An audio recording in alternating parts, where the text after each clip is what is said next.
Hi guys. No tarot, just talking. No tarot, just talking. Sorry. I'll be going live tomorrow. First come, first serve. So, hey Rain, how are you? So if you want a reading, it's first come, first serve. I'll be live tomorrow. So come join me. I'll be going on at 10 p.m. UK time. I don't know what time that is wherever you are in the world, so go on Google and check that out. Hey Helen, how are you? All my family's coming, yay! I haven't been on here for a while. I've been really busy, so just reading clients. So I just wanted to come on today to talk to you about all the star signs and what they govern. I always talk about, hey Jasmine, the Jaffleys, I'm sorry if I'm saying your name wrong. Landela, hey honey. Perfect Storm, hey hun. Thank you for joining me, guys. I'm not doing any tarot. I am just talking. Just talking. So I haven't been on here for a couple of days. I need to check what time it is because I always say I'm going to be on here for an hour and then I'm here for like 2 hours. So it's 10:30 a.m. here in the UK. So I'm going to just try and do some talking. Guys, if you miss it, I will download this onto my YouTube channel so you can check it from, you can just watch it on my YouTube channel if you miss it. So again, I'm going to be talking about, you know what, all I talk about is spiritual stuff, right? So this is going to be predominantly based on your star signs, your zodiac sign, and also a little bit about the spiritual stuff. So if you're into it, most of my family on TikTok are. Stay, you're welcome. If you're new here and I'm saying something that you don't like, no need to put any negative comments. Just swipe up or down, whatever. I wanted to talk about your star sign, what they represent, what it governs. So for example, I always mention Pisces. I get a lot of water signs, but Pisces govern the feet, so the Achilles heel. So at some point in your life, Pisces, you're going to have problems with your feet. So this is why I like to come and let you know what governs the star sign physically. Hey Swing Time, how are you? Virgo Sun, Leo Moon. Wow. Hey Kira, Pisces, sorry, I don't know what your name is, Mistrious. Sorry if I'm saying your name wrong. Capricorn, I'm a Capricorn. What is a star sign? A star sign falls on your date of birth. So you put your date of birth on Google and then you write, what is my star sign for this date and month? So zodiac, hey, how are you? White Lily, hey, Cancerian.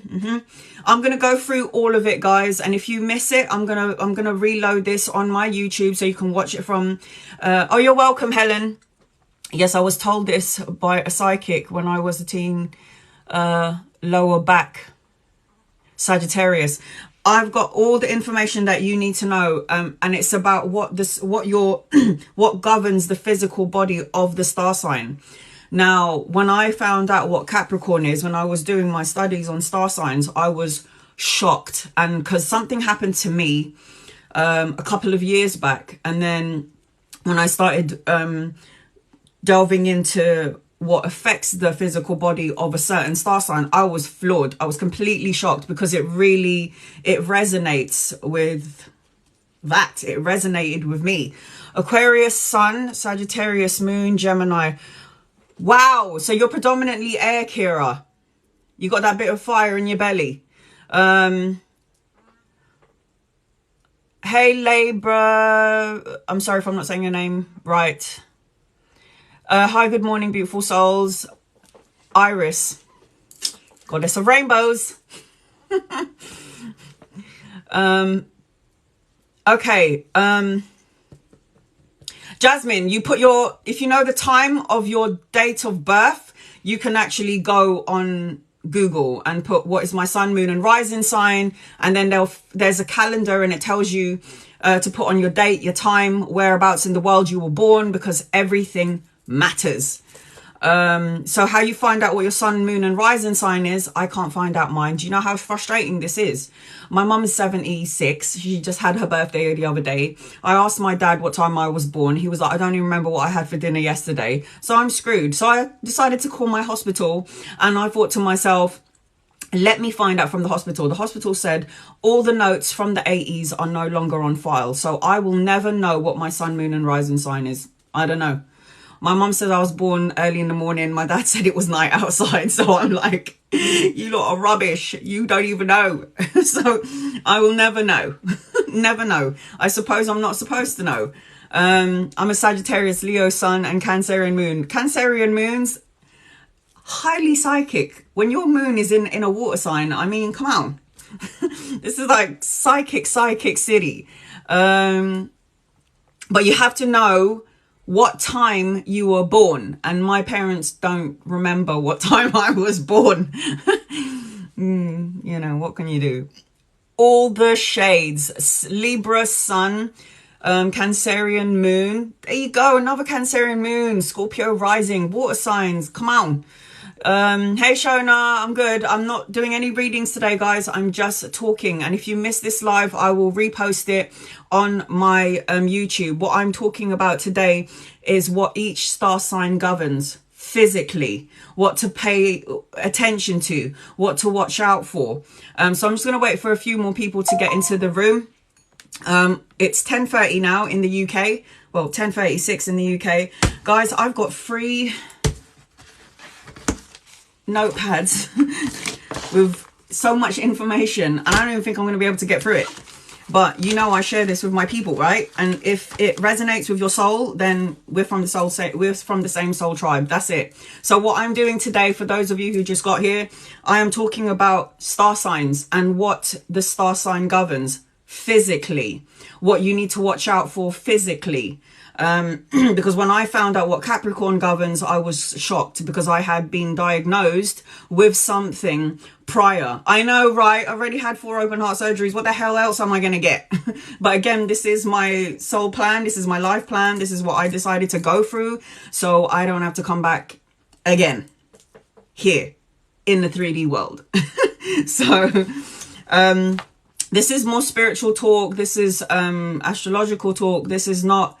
I'm not in a religious battle with anyone, guys. I'm all religions and none. I'm very spiritual. So, you know, because everyone likes to give their opinion about their spiritual beliefs and their religious beliefs, and I respect all of them. I feel like I'm all of them, but none of them. And if something doesn't resonate with you, it's okay. It really is. You don't have to watch it. You don't have to be here. It's fine. Okay, so star signs. I'm going to do from the top of the zodiac sign to the bottom, which is from Aries to Pisces. I'm really excited, guys. I hope you are too. Take some notes if you want, please. It's 5:36 in the morning here in New York. Hey, honey. Oh my God. Thank you for being here. I hope you're not working today. Just saying. Irina, what's happening in my life? I'm not doing any readings at the moment, hun. I am just Turjita. Thank you, honey. I'm just talking about star signs, spiritual talk. Saving the best for last, Pisces. I always talk about Pisces though, because my sister is a Pisces, and when I started doing all of this stuff, I was like, oh my God, because she had an issue with like that area. So not sure of mine. Nala, I was born on 24th of... So what you need to do, I won't be able to tell you, is go on Google and put what is my sun, moon and rising sign. And then it will give you a calendar or a chart that you need to fill out. You put your name, you put your birth date, you put the time of birth, where you were born, and then it will calculate what you are. So I will never know what mine is, because my mum doesn't remember. How can she remember? She's 76 years old. Let's see. So Angel Sky approving. Yes, go check it out. Go and check it out. See what you are. Because you know why? Astrology fascinated me because I wanted to know why the hell I was the way I was. Why do I think the way I do? Why do I feel the way I do? Why do I do what I do? And I thought to myself, let me go and delve into the astrology part of things and find out the traits of a Capricorn. And then I realized that it fits into a lot of why I am the way I am. So if we're going to start off just really quickly with me, the Capricorn sign, and I can only start off with my sun sign because I don't know what my moon and rising sign is. Capricorns are the father of the zodiac sign. It doesn't matter whether you're male or female. We have that very masculine energy where we're like, I can do it myself. I don't need any help. Don't worry about it. And Capricorns, if you need a job done, guys, call a Capricorn, because we don't like starting something and then we don't like not finishing it. We like structure. We like stability. It winds me up when a shoe is out of place. I know, it's crazy. And the thing is, I'm not like OCD. I have that to a certain extent. And I have a little bit of a lazy streak to me. My mom would tell you that. But I'm somebody that likes structure, stability. They say Capricorns are really boring because when I was younger, I was all about having fun, but I'm a homebody. I like being at home. I don't want to go anywhere. My job is predominantly staying at home. So I'm somebody that, again, very fatherly energy. I feel like this is the Capricorn. So in the zodiac sign, Capricorns are the father of the zodiac sign. Cancerians are the mother of the zodiac sign, so divine feminine.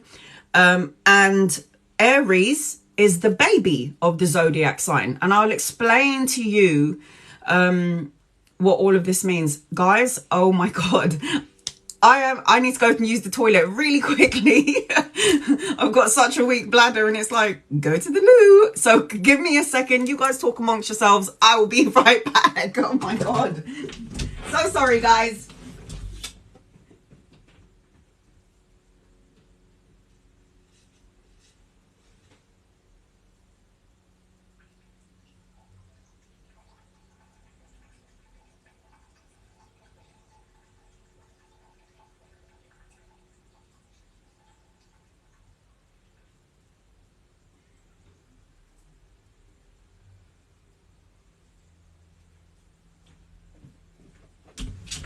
I'm back. I love you guys. Thank you for being so patient with me. Okay. I don't even know what I was saying. Okay. So, if you don't know the time, what happens?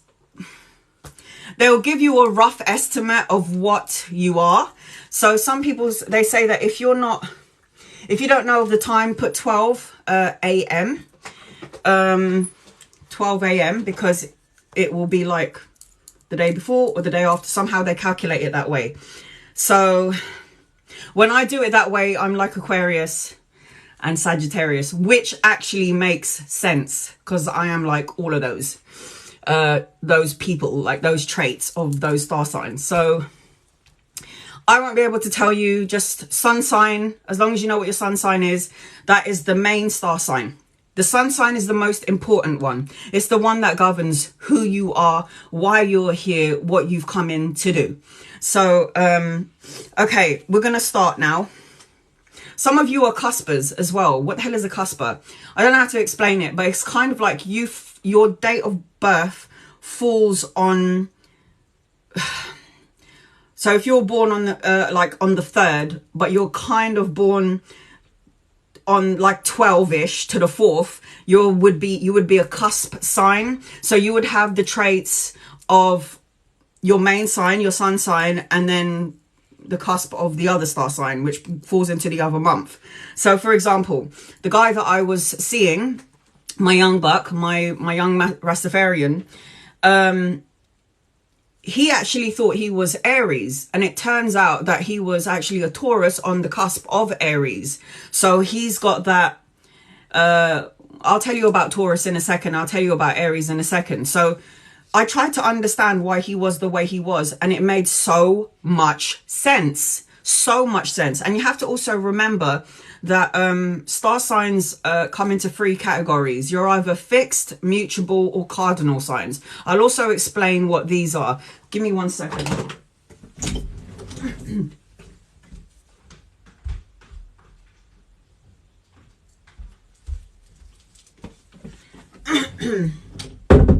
So again, you have to remember that each star sign falls into a category of three things, and it's cardinal, mutable, and fixed. And I'll explain as well what these are, okay? But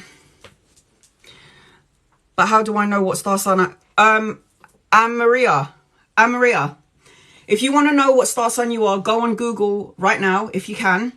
And put your birthday in and say what star, because if for those who don't know how to find out your star sign, or you don't know what your star sign is, just go on Google and put what is my star sign for the 26th of December, and it will tell you. That is your sun sign. That's the most important sign ever.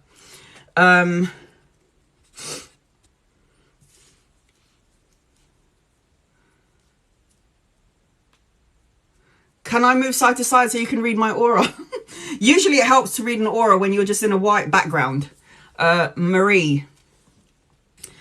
How do you find out your rising sign? Sun, moon, and rising. Again, guys, go on Google and type in what is my sun, moon, and rising sign for this birthday. And then it will calculate. As long as you know what time you were born, you'll get the specific answer. If you're not sure, put 12. But I like to be very accurate. I like to know exactly what my sun, moon, and rising sign is. Oh, you're welcome, honey. Cucumber boy. I'm sorry if I'm saying it wrong. Love your art piece. Could I ask where you purchased it from? Primark, UK. Sun, Cancer, Aries, Moon, S1BBY. Why? Sag rising. So you've got water, fire, and you're predominantly a fire sign, because Aries and Sagittarius are fire signs. How do you get a reading, please? I'm going to be going on tomorrow, Rough Diamond, 10 p.m. UK time. So find out what time that is wherever you are in the world. If I see your name and your question first, I'll answer you first. I'm not doing any readings right now. I'm just talking. Hey, from Glasgow, Scotland. Hey, Carol. Hey, honey. Ravika, where do I go to find out? Go on Google. Just put what time is my birth. What star sign am I? And then put your date of birth and month and year. You're a Capricorn too. Yes. Okay. I'm on the cusp of Sagittarius and Capricorn. Kind of like me, I feel. So you got fire and earth signs, but have more Capricorn traits. You got the fire in your belly. That's what that means. Thank you, Joe. Go to Google and type in natal chart. Very good. Thank you. What if you're born in the middle of two star signs? Cusp. I'm sorry, I'm not good with reading the names. But yes, that would make you a cusper. Thank you, guys. Natal chart on Google. Perfect. Yes. Virgo sun, Aries moon, Scorpio rising. Miss Abby Parker. So you have earth, fire, and water. If you know how to balance all of those elements, you're good to go. You're good to go. Now I see, I've gone into another website. It's saying my moon sign is Sagittarius, whereas with the other one said, try the natal one, that Sagittarius, Capricorn, cusp, sun. I don't know how I ended up here, but fate and all. Lucy, welcome, honey, welcome. Let's see. So what's the 9th of December like? 9th of December, you're right at the beginning. I believe you're Sagittarius, but go check that out. Don't take my word for it. Okay, guys. All right, so I'm going to get started. I'm going to start with Aries, because Aries is the first of the zodiac sign. So any of you Aries out there, listen up. My daughter, first and foremost, is an Aries. Not only is my daughter an Aries, my little brother is an Aries, my niece and my nephew was an Aries, my baby dad was an Aries. No, he was a Taurus. Who else is an Aries? Aries. Aries are easily misunderstood. Pain in the asses, but I love them. Hi, Maria. Hi, Dee. So, I love my Aries, okay? My daughter is an Aries. I love her to bits. Sometimes, though, because if you look at the zodiac chart, I can't remember what I am. It's like a ram or a goat. I think I'm a goat and my daughter's a ram. And we have the horns. So we butt heads. Yes? Capricorn, Aries, butt heads. However, earth and fire, they go kind of good together, depending on what earth and what fire you are. So Aries. Aries is the baby of the zodiac sign. Aries traits is me, pay attention to me. I mean, it sums up my daughter in a nutshell. My best friend's daughter is also an Aries. It's just, I've got a lot of Aries in my life. I have a lot of Aries people in my life. And they know how to keep you on your feet, yeah? And they also know how to give you high blood pressure as well. But Aries is a very misunderstood sign. They feel everything at such a deep level. And guys, I'm going to repost this on my YouTube. And if you want to take notes, please do. So you can understand, oh, that's why my dad is the way he is. Oh, that's why my mum is the way she is. Oh, that's why my boyfriend is the way, or my girlfriend is the way. So this is going to give you a little bit of understanding of why you are what you are and why the people external to you are what you are. It really makes sense. And then it helps you how to act, to talk, how to feel about them, how to rein your neck in, when to put your neck out there. You know what I'm saying? So Aries governs the head. Headstrong. They will have headaches, problem with their eyes, and they have no fear, but they come across so powerful. They are a fire sign. And if you know about Greek mythology, you will know that Aries is the god of war. Aries is the god of war. So Aries are all about the fire. Hi, Smiley _954E5. Aries is the god of war. Aries, you know, they're very passionate people. Fire sign, not surprised. But they want to be heard. They want to be seen. They like the attention on them. And, you know, I need you to focus on me. And I remember when my daughter was living with me because she moved out. But it was like there was a pull to do things for my daughter that I didn't need to do because she was old enough to do it herself. But mummy, daddy energy over here. I can't help it. So it was like I always babied her. And I was like, why is this happening? Why do I feel an energy to have to baby this child? And it was because they are the baby of the zodiac sign. You can't help but wrap your arms around them. Hi, Cams. You can't help but wrap your arms. I'm an Aries too. Yes, so Smiley _9545. Very misunderstood. Very passionate. Very fiery. You want to win the argument. Aries in Greek mythology is the god of war. So when you're having an argument with an Aries, don't bother. Because even if you're right, they can't hear you. Even if they're right, they're still going to come at you. And Aries will burn the crap out of you, yes? Aries is the fire sign. And they will drain you. So when you're argumentative with an Aries sign, don't bother. Because whether you're right or wrong, you're going to lose. You're going to lose. And then you feel bad because they're the baby of the zodiac sign. And you feel like, oh, I think I went too far. I shouldn't have done that. So they have this really beautiful trait about them. You want to hug them, protect them and love them. But at the same time, you want to strangle them. But they are misunderstood. And don't forget, Aries, you're about the I am, the me sign. But you also govern the head. The head. Headaches, migraines, problem with your eyes, dizziness. You govern the headspace. So don't forget about that, Aries. So you have to make sure that you're around your element. You're a fire sign. The thing with Aries is you're a cardinal sign as well. So could you imagine being the god of war sign a fire sign and being a cardinal sign. Let me explain what cardinals are, guys, because there are there's three categories which all star signs fall under. Cardinal, mutable, and fixed. Now, cardinal signs are Aries, Capricorn, Libra. Cardinals mean leaders. The leaders, they stand on their own. They don't take any BS. Those are the cardinal signs. Capricorns, Libra, and Aries. But we're on Aries at the moment.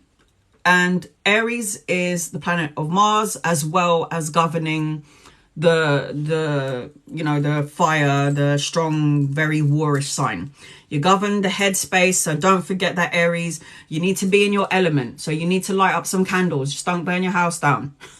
But you need to be around your element, so being around fire is great. And also, if you are a fire sign, whether you are Sagittarius, Leo, or an Aries, you need to be surrounded by water people, or you need to be in a body of water. Why? Because what cools down the fire?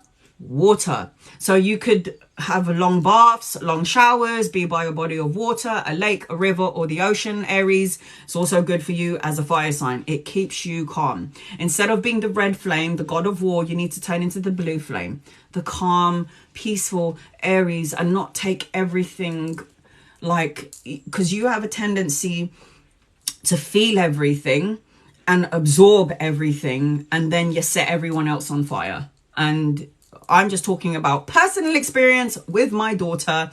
And then my best friend, whose daughter is an Aries, should call me up. She goes, "This child, what is wrong with her?" It's like she is not afraid. They are fearless. Aries are fearless. They're not afraid. Headstrong.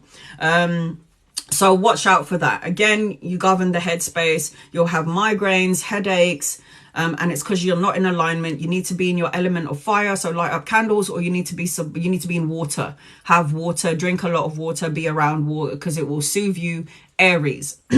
Now we move on to Taurus. Taurus is the bull of the zodiac sign. Taurus loves beauty, the beauty sign. They love food. They like expensive things. You're the builders of the zodiac sign.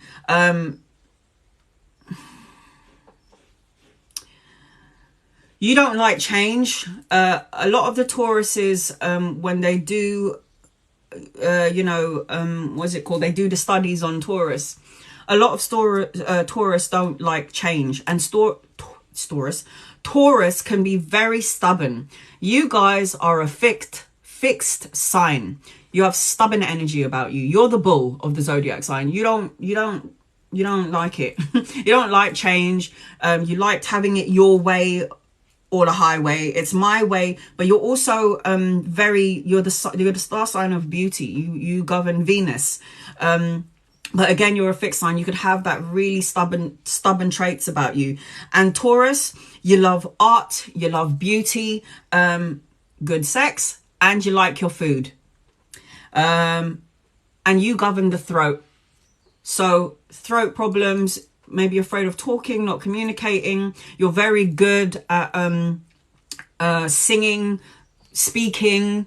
You'll do the arts that way. So you're either somebody who's very good at communicating, you govern the throat. So watch out for fibroids. Is that what it's called? Fibroids, problems, sore throats, because you govern the throat area, Taurus. So again, the bad traits of the Taurus governing the throat is you're not saying what you need to say. You need to speak your truth. You use your vocals, you use your voice. You could be a singer, an artist, a speaker. This is what you govern the throat area. So you would have problems with, again, sore throats or something like this. So you govern the throat area. But Taurus again represents the beauty. You're the beautiful. And the guy that I was so mesmerized, he was a cusper, Taurus cusp of Aries. Oh, it was just so good, guys. So good. But anyway, so yes, you love beauty, you love art, good food. You like spending money. You just appreciate things of beauty. You're the builder of the zodiac sign. You're stubborn streak with the bull thing about you, and you don't like change. You like structure. And a way to a Taurus man's heart, give him good food, man. Good food. and good. Just saying. Gemini, the twins, if you're a Gemini.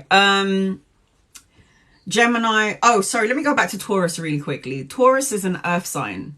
So earth and earth goes on really well together. This is why me and this person were so good together, because I'm an earth sign. This person is an earth sign. I'm a cardinal. This person was a fixed sign. So we like to both have it our way. I like to lead. He thought he was the leader. And I'm like, no, I am. I am. So yes, fixed sign, cardinal sign. So all these elements it has a factor in your connection with everyone that you're with. It all has meaning to it. Now we're on to Gemini. Gemini, you're an air sign. Think about air. Air is everywhere. Air is always on the move. Air is always going. So Geminis are air signs. My dad is a Gemini, talker. 1 minute is hyperactive, the next minute is very quiet and very, they're mutual signs. Mutual represents people that kind of, you can go with any element, you can go with anybody. You're just like, whatever, yeah, you want to do that? Okay, let's do that. You can mix and mingle with everyone from all walks of life. Gemini's the two personality. They call you the twins. You love talking. You don't shut up. You're very quick-witted, and you're very fast, and you like to have fun. You're very expressive as well. My father was a DJ. He's a chef. I mean, hello, you put those two together, a chef and then a DJ. What? And now a Jehovah's Witness, a preacher. Hello. Crazy, yes.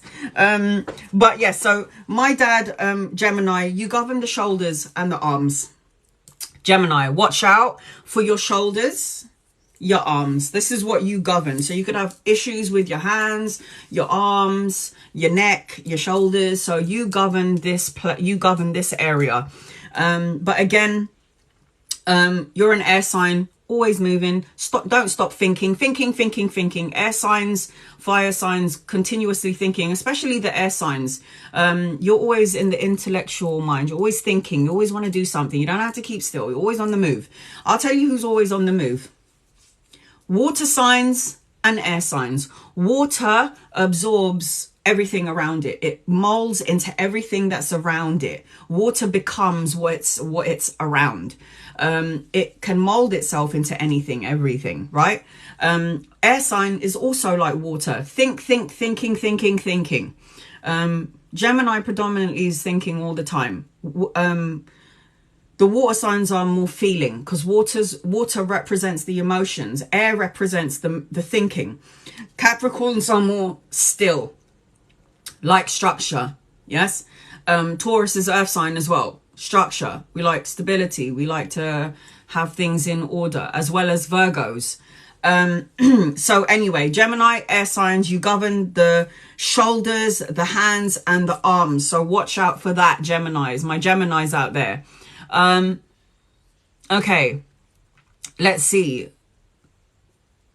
Aries, Sun Aries, Moon Virgo, Gemini rising. You got so many elements there, Teja. So many elements. So you've got fire, you've got earth, and you've got the air sign. If you can balance those energies, you'll walk through life easily. If you can balance all your sun, moon, rising sign and find a happy medium and equilibrium, you're good to go. Now we're going to move on to Cancerians, my water signs. Cancerians, you're also a cardinal sign. So you're the mother of the zodiac sign. I don't care if you're male or female. Cancerians are the mother of the zodiac sign. What the hell does that mean, Anna? It means you're very sensitive. You're very emotional. You're very empathic. You feel everything at such a deep level. You want structure, stability, family, home. I'm going to get to all the star signs, guys. I promise. I'm going to do these in order. So Cancerians, I wouldn't be surprised if you were a psychic medium. We're all psychics. Every human being born into the physical body has a connection to the divine source. I don't care if you believe it. I don't care. We are all psychic. We all had a thought. We all had a feeling, and then it happened. You think of someone and they called you. We all have that psychic ability. I don't care if you believe it or not. You do. In some time in your life, you've had deja vu. You thought of something and it happened. You thought of a person and it happened. Someone, somewhere along the line, you've all have had these experiences. Anyway, back to Cancerians. So whether you're male or female, Cancerians are the mother of the zodiac sign. The mother. Aries is the baby. Capricorns is the father. Cancerians are the mother. Now, it means you've got this nurturing thing about you. You love the home life. You like stability. You want that family dynamic. This is what Cancerians represent. You have a tendency, Cancerians, to you're over emotional, which could take you to a place of illness.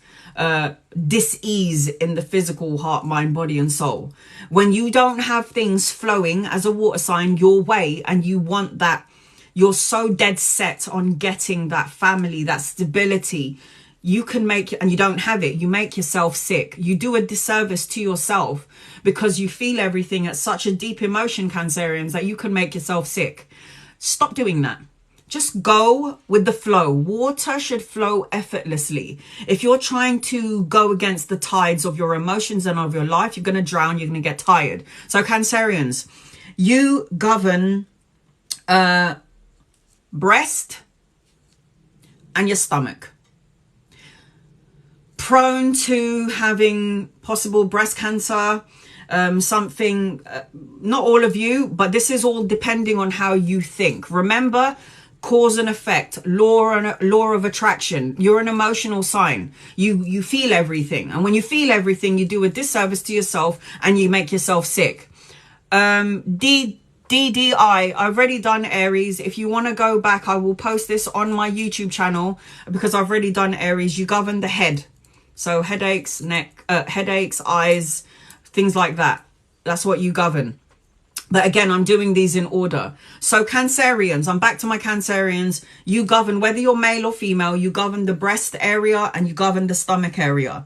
You're a nurturer, very mothering energy, male or female, very sensitive. You feel everything at a deep level.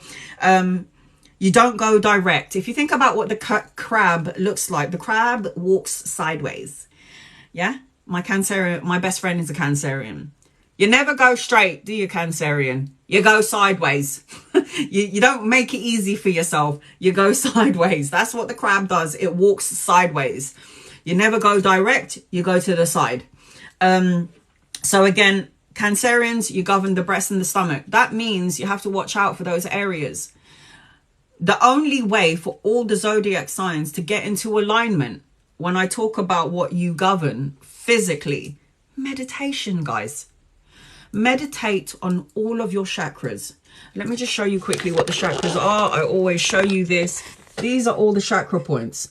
If you are a Cancerian, you need to meditate here on your stomach area and your breast area, which is where the heart area is. So when you do your meditation, you visualize that area and you focus white light onto it, or the green light, or on your solar plexus, your yellow. You focus on a yellow energy, just cleansing out your chakra, because everyone has chakra points in their physical body. And when your chakras are out of alignment, there's going to be an illness there. So let's just take Aries, for example.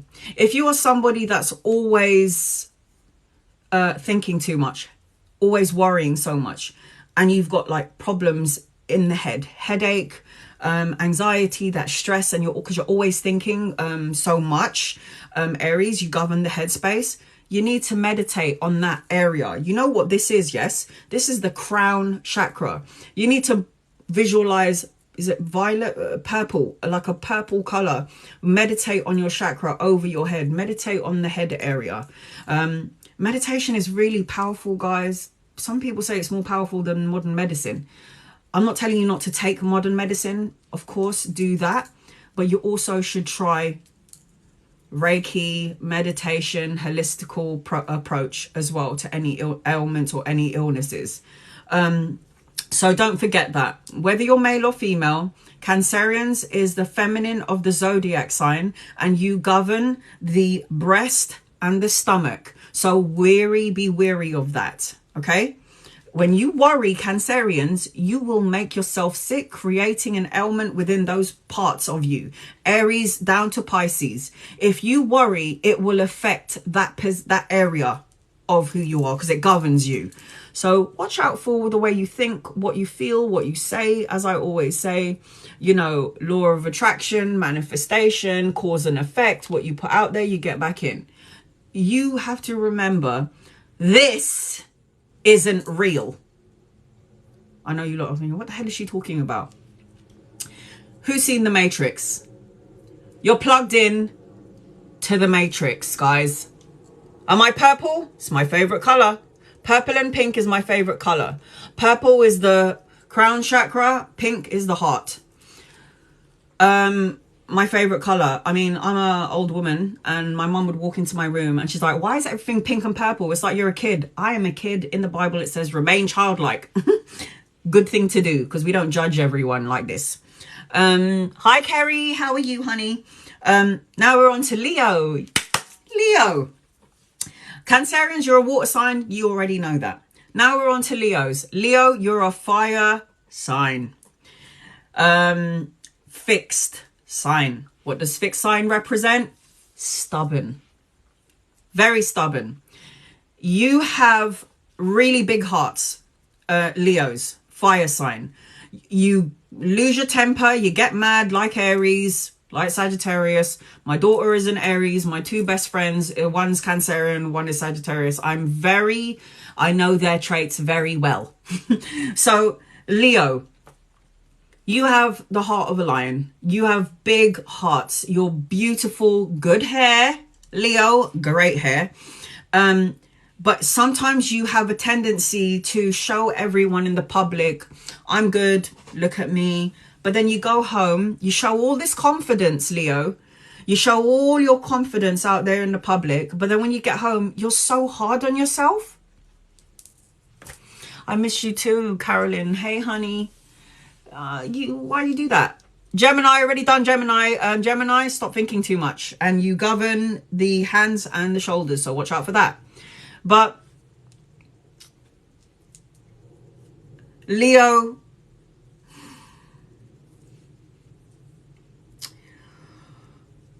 there's an urgency about you.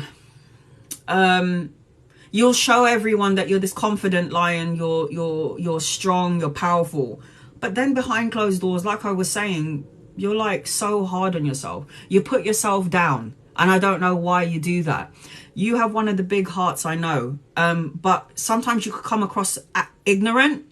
And it's not who you are. You just show this. You show this part of you because you like the limelight. You like people to see you. Leos, again, with their great hair, that strength, that energy of fire, because you're a fire sign. And you're so passionate as well. You do like the spotlight. You have great hair. You're like shy on one hand, but then you're like, yo guys, I'm here. I'm the life of the party. But then you come across like you're so shy. You're out there. And you have a tendency to tell little white lies, Leos. And it's not like bad, but all those lies will eventually accumulate to something. And it will become like a big one, big one. So be careful of what you say, Leos. You govern the heart. Again, big hearts. You govern the heart space. So watch out for that area. Okay, Leo? Leos govern the heart. You're a fire sign and you're a fixed sign. So you have that stubborn streak about you as well. Fixed signs are stubborn. My way, no way. I ain't gonna change. I ain't gonna change for nobody. And then you go home and you go, I'm powerful. And then you go, yeah, but am I really? So you have a tendency to be really, really hard on yourself, Leo. Ease up, okay? You govern the heart space. You have a tendency to get heartbroken because you give your heart openly, and then some people will hurt you, and then you're like, screw that. And then you have this big barrier up. So heart space, you govern it physically. So watch out for your heart space. Working out is very good for you, Leo, as well. Virgos, earth signs. Virgo, you're a mutable sign. Virgos are like the humanitarian of the zodiac sign. Not only just the Virgos, but one of the big humanitarian sign. Virgos, you're an earth sign like me. I'm an earth sign. I'm a Capricorn.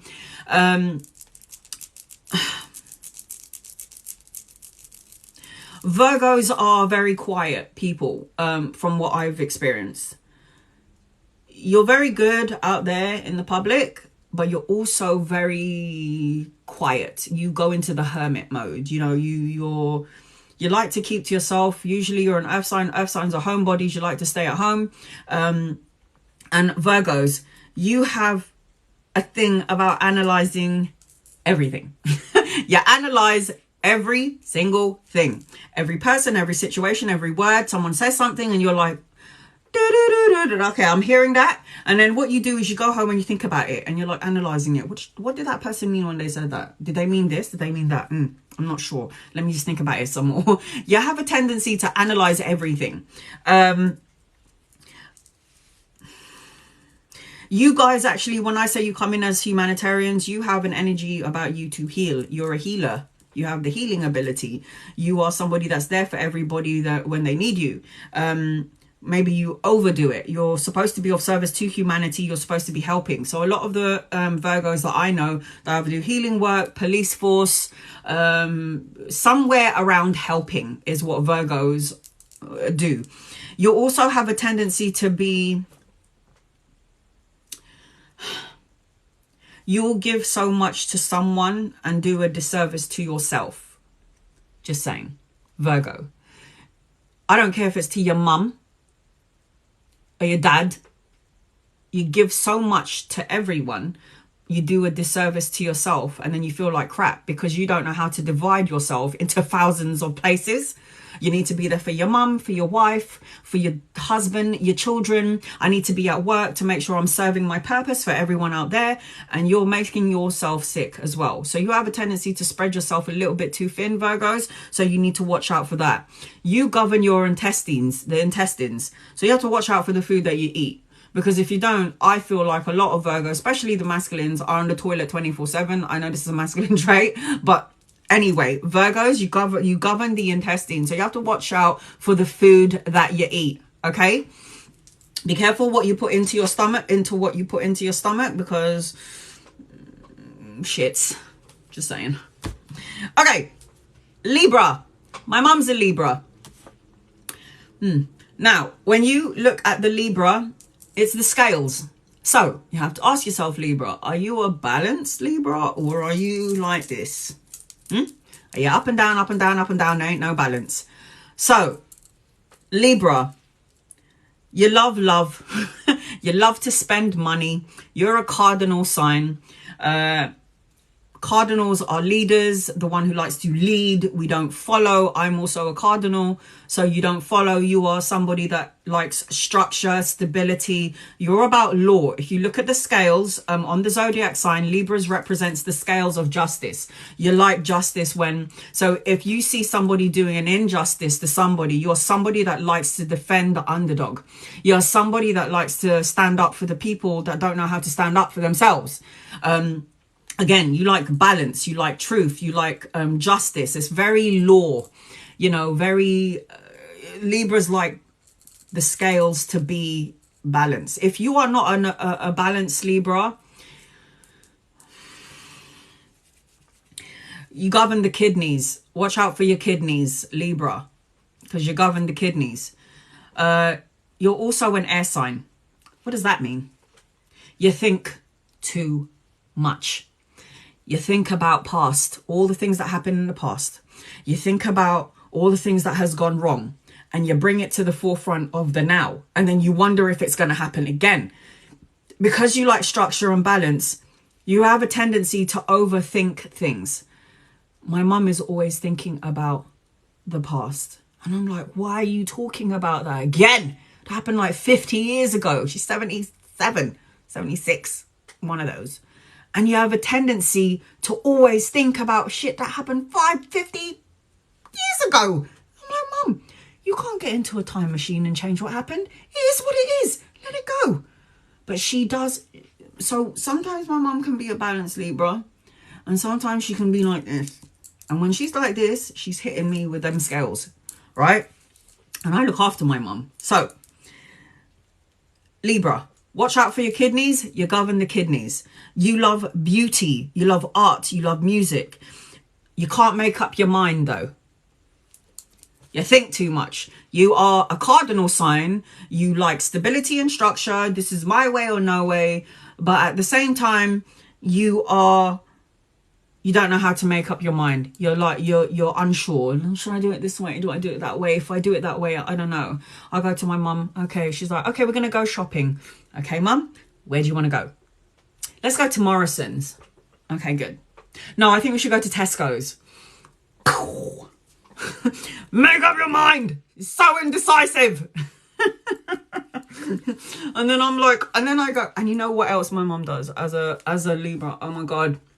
You can ask my brother, and you can ask my sister, and you can ask my kid. We go to a restaurant. She picks the restaurant, by the way. This is my mum, the Libra. She picks a restaurant.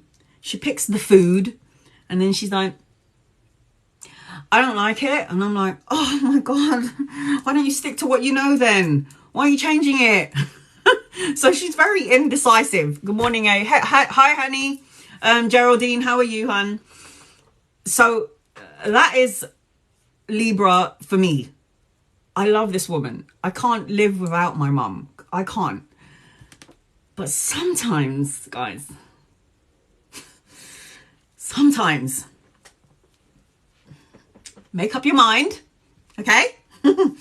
Just stand still. Don't let the air go everywhere and you're thinking too much, because it will drive you insane. And just make a choice and let that be the one. Okay? Okay. So again, Libra, air sign. You are a, what are you? Cardinal sign, and you govern the kidneys. Okay. So now we're going to go to Scorpio. Ooh, Scorpios. You are a water sign. You are a stubborn sign. Could you imagine a stubborn Scorpio with that sting there? You better run a mile, mate. Run a mile, because you will get sting the hell out of. Right. Scorpios. Water sign. Your emotions are everywhere. The only thing about Scorpios, you're very intuitive, very sensitive, very empathic, very psychic, very mediumistic. You're very sexual, Scorpio. Very, out of all the signs of the 12 zodiac sign, Scorpios are the sexual sign of the zodiac. And guess what you govern? Anyone know? Does anybody know? The reproductive area. This is the JJ and the PP. This is what you govern.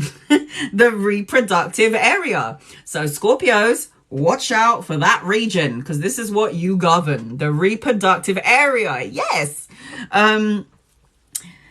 Deep emotions. Very mediumistic.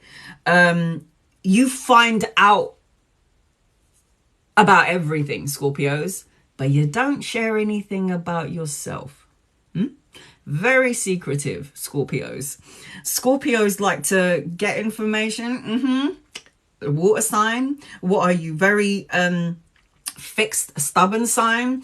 You like to, when you are on the wrong side of a Scorpio, you better get the hell out of there, man, because if they sting you, you're fucked. So Scorpio, you're very intense, very intense. My best friend, who's a Cancerian, was seeing a Scorpion, and she was like, dude, when that man makes love to me, he looks deep into my soul. she said when we are like, you know, doing the love, she was like, he doesn't look into my eyes, and he looks into my soul. And I'm just like, oh my God, I'm like somewhere else. So this goes for men and women, Scorpios. Listen, very sexual. And I've got Scorpio friends as well. And all their stories is like, oh my God, and I was in the toilet and I was like, and I was like, all right, girl, you do your thing, you know. But Scorpios, very sexual sign of the zodiac, very mysterious.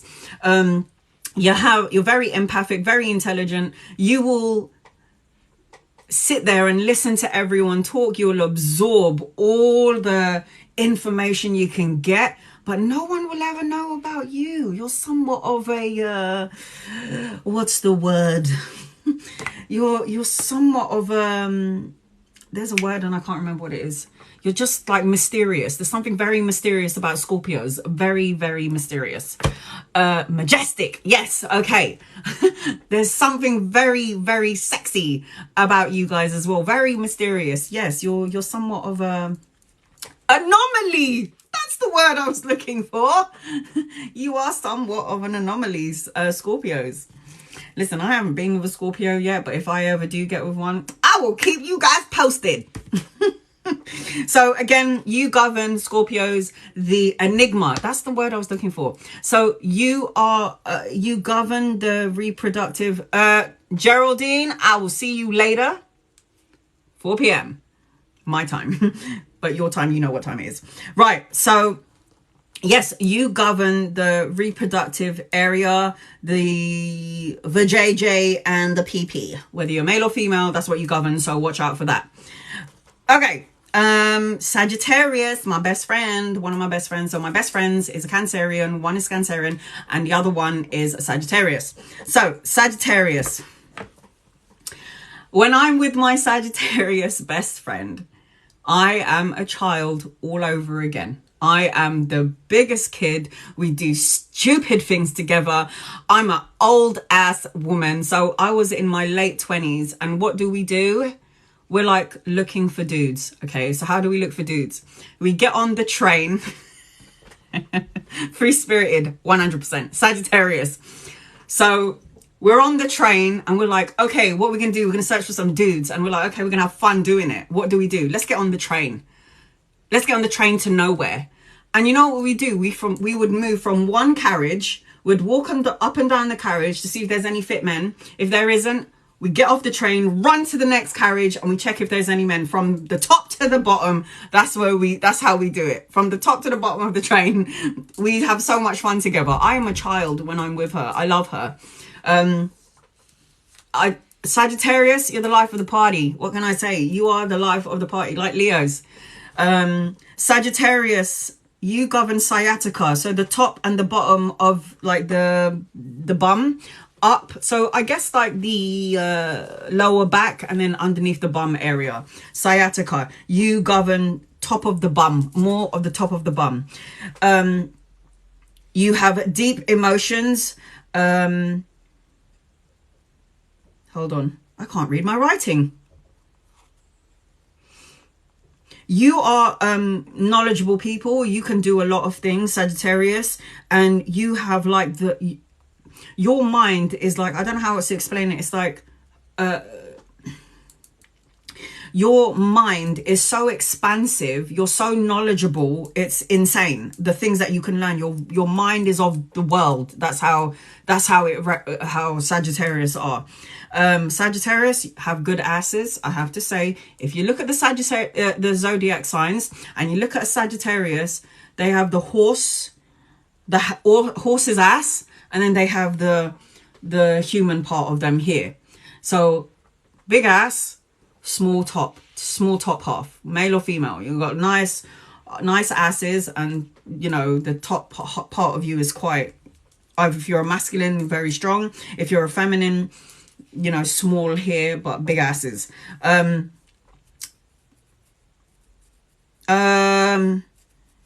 You also have a tendency. It's like foot and mouth disease. You say shit that you shouldn't say. Sorry, Sagittarius, but you do. Hey, Rose, you do. You say things that you shouldn't say, Sagittarius. Sometimes when you say things, I know you look back and go, why the fuck did I just say that? My best friend the shit that comes out of her mouth, I'm like, dude, did you just? And she's like, I just. I'm like, girl, you can't be saying things like that. So Sagittarius has mouth vomit. Is that what they call it? I forget. It's like you don't think before you talk. You just say it. And then you're like, oh, shit. Why did I just say that? Oh, look, D. Yeah, oh, shit. That part of Sagittarius is what I have. You say things, you don't think about what you're saying it, and then you say it, and then you cringe because you're like, oh, God, did I just say that? That's why I think I have Sagittarius, because some of the things that come out of my mouth, I go, did I just say that? I do that. So Sagittarius are known for having foot and mouth disease. You just say shit that you shouldn't say. It just comes out, and you then you go, oh shit, why did I just do that? But again, you govern the top part of your bum, sciatica, that the hips here, so you're gonna have issues with that. So keep an eye out for that, Saggies. You need to have a nice flat hard bed or sleep on the floor. Very good. But please, Sagittarius, you know, you're very good at teaching because you have all this knowledge from past lives, and you're very good at accumulating knowledge, Sagittarius. You have a tendency to be teachers, therapists, and the other thing about Sagittarius is that you have no patience. You're not impatient. You're just very impatient, very impatient people, very, very impatient people. You are also always on the go. You don't know how to stop moving. You're always on the move, always moving. You get bored easily, Sagittarius. You're a fire sign as well. Don't ever get into an argument with Sagittarius as well, because them people are crazy. I love you, Sagittarius, and my best friend is a Sagittarius, and so is my goddaughter. But I'm sorry, you lot are a bunch of psychos. Now, let me tell you about my niece. No, not my niece, sorry. My goddaughter, Marzipan. I love you, baby girl. Do you know what she does? She's only 5? Is she 5 or 4? I'm sorry, forgive me. So she's brushing her doll's hair. Okay. So my little Marilyn, okay, Marzipan. I call her Marzipan. She's brushing her doll's hair. Sagittarius, psycho. And if she can't get the brush down, this Barbie doll's hair, she's going, she's getting really pissed off. And then I can hear her in the background, and I'm saying to my girl, my best friend, is that child all right? And then she's like, dude, she can't get the brush down her Barbie doll's hair, so she's pissed off. She's huffing and puffing. She's going, she's getting really angry, and only because she can't put the brush, she can't brush her, and then she'll get her doll, and she would chuck it across the room, yeah? That poor Barbie doll, man. And my best friend will say, I'm sleeping in the middle of the night, and out of nowhere, there is this blood-curdling scream, like somebody has broken into our house and murdered the whole family. And it's only because she had a bad dream and she thinks there's snakes in her bed. I love that little girl. And then my best friend then says to me, she's like, listen, we've made a spiritual agreement. You're the godmother. Come pick up this child, man. And I'm like, hell no. She goes, come and pick this child up, man. Come and get this child. And I say to my best friend, I ain't picking up that child. I'll pick her up when she's 17 years old, and when she can look after herself, and when I don't have to change her or look after her, and when she's not throwing Barbie dolls all over the place. So my best friend, every time I'm on the phone to her, she's like, come get this child, man. You're her godmother. We made an agreement. Come and get this child. And I'm like, hell no. No. I'm not picking her up. I love my goddaughter. I'll die for my goddaughter. But right now, I ain't dealing with somebody that's getting pissed off because they can't put the brush in her Barbie doll there. I don't have the patience for that. So Sagittarius, I love you, but you're psychos. Okay. Capricorn. I'm a Capricorn. Yay. Okay, so Capricorn. Earth signs. Cardinal. father of the zodiac sign. We are very serious. We don't, my best friends say I'm really boring. Anna, you never go out. You're always staying at home. Why don't you fucking do something? I'm like, no, I don't want to go out. I don't like getting dressed. I used to love the whole makeup thing, doing my makeup, getting dressed up, going out. And now I can't stand it. I'd rather just stay at home in my pajamas and talk to you guys and not do anything. Just all natural. I can't be bothered. And then when I go out, I'm like, why is everything so expensive? Oh my God, why is a drink like £15? And then you got to stand at the door for 20 minutes to get into a club. And then when you get in there, it's like 50 quid. And I'm just like, I'm sorry, no time for this. So Capricorns, now you govern the knees, and I do like being on my knees. I'm not going to lie, guys. Joke. No, I'm not joking. I'm actually dead serious. But we govern the knees and we govern the bones. Now, let me tell you something. I did all this astrological research like 5 years ago. But prior to doing all of this research, when I went to the doctors, they took my blood test and they said to me, Anna, you have a lot. Your red blood cells are a lot. Stop it, and I can't stop laughing. Sorry, guys. I'm here for entertainment purposes. No, I'm joking. It's all real. It's all legit, guys. Rose, I'm so sorry. If you're laughing, I'm doing something right.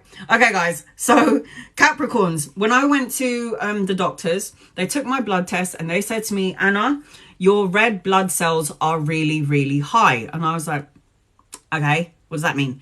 And then they said to me, having too much red blood cells usually could represent this thing called polycythemia. And I'm like, ooh, that's a fancy word. What does it mean? I get home to find out that polycythemia is a form of leukemia. And I'm like, what the fuck? So, and it's in the bone marrow, by the way. So we govern the bones and we govern the knees.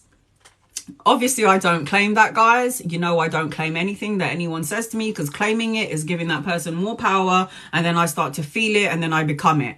I do not claim this, but I'm just telling you, Capricorns, what we govern. We govern the knees and we govern the bones. So we have to be careful of what we eat.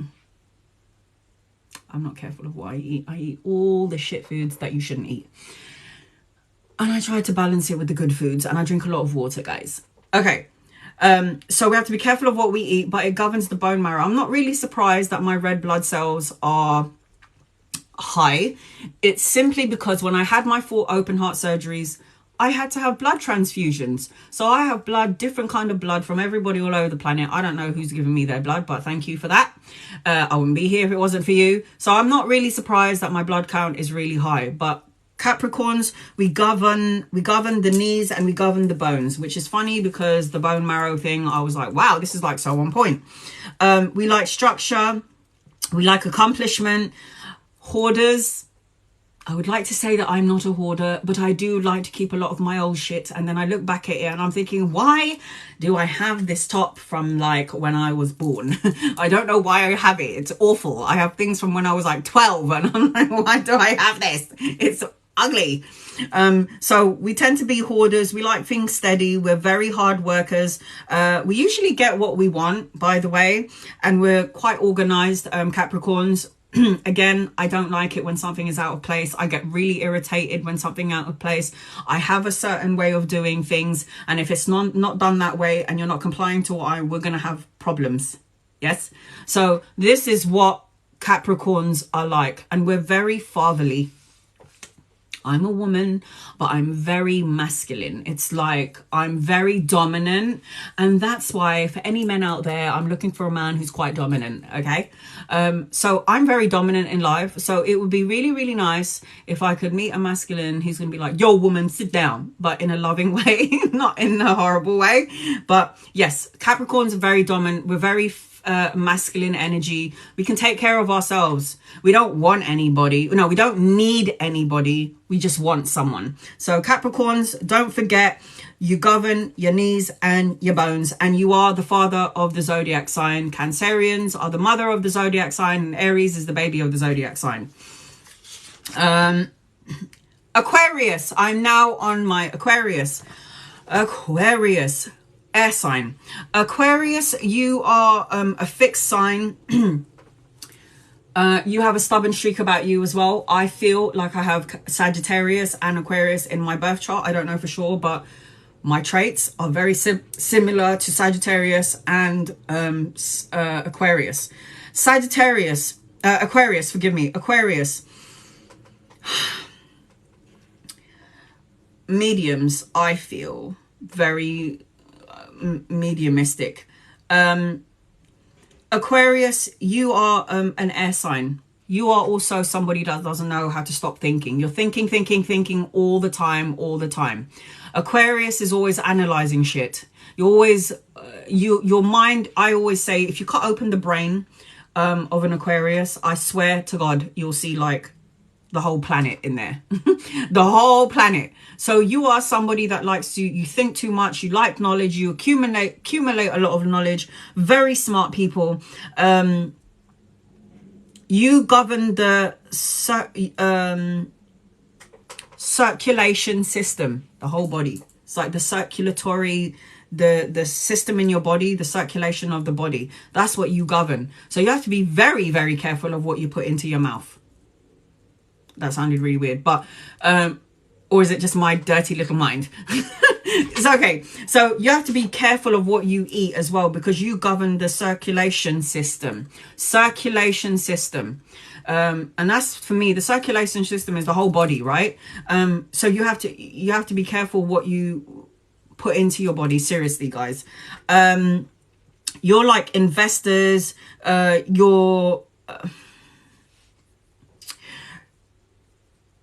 You like changes. You also get bored really easily. You're very independent sign. And by the way, when Aquarius, and this is why I feel like I have Aquarius in my chart, because when you piss off an Aquarius, yeah, they will freeze you out. You will never hear from them. I'm like that. I'm like, right, you've upset me. I'm very offended by what you did. Block and delete.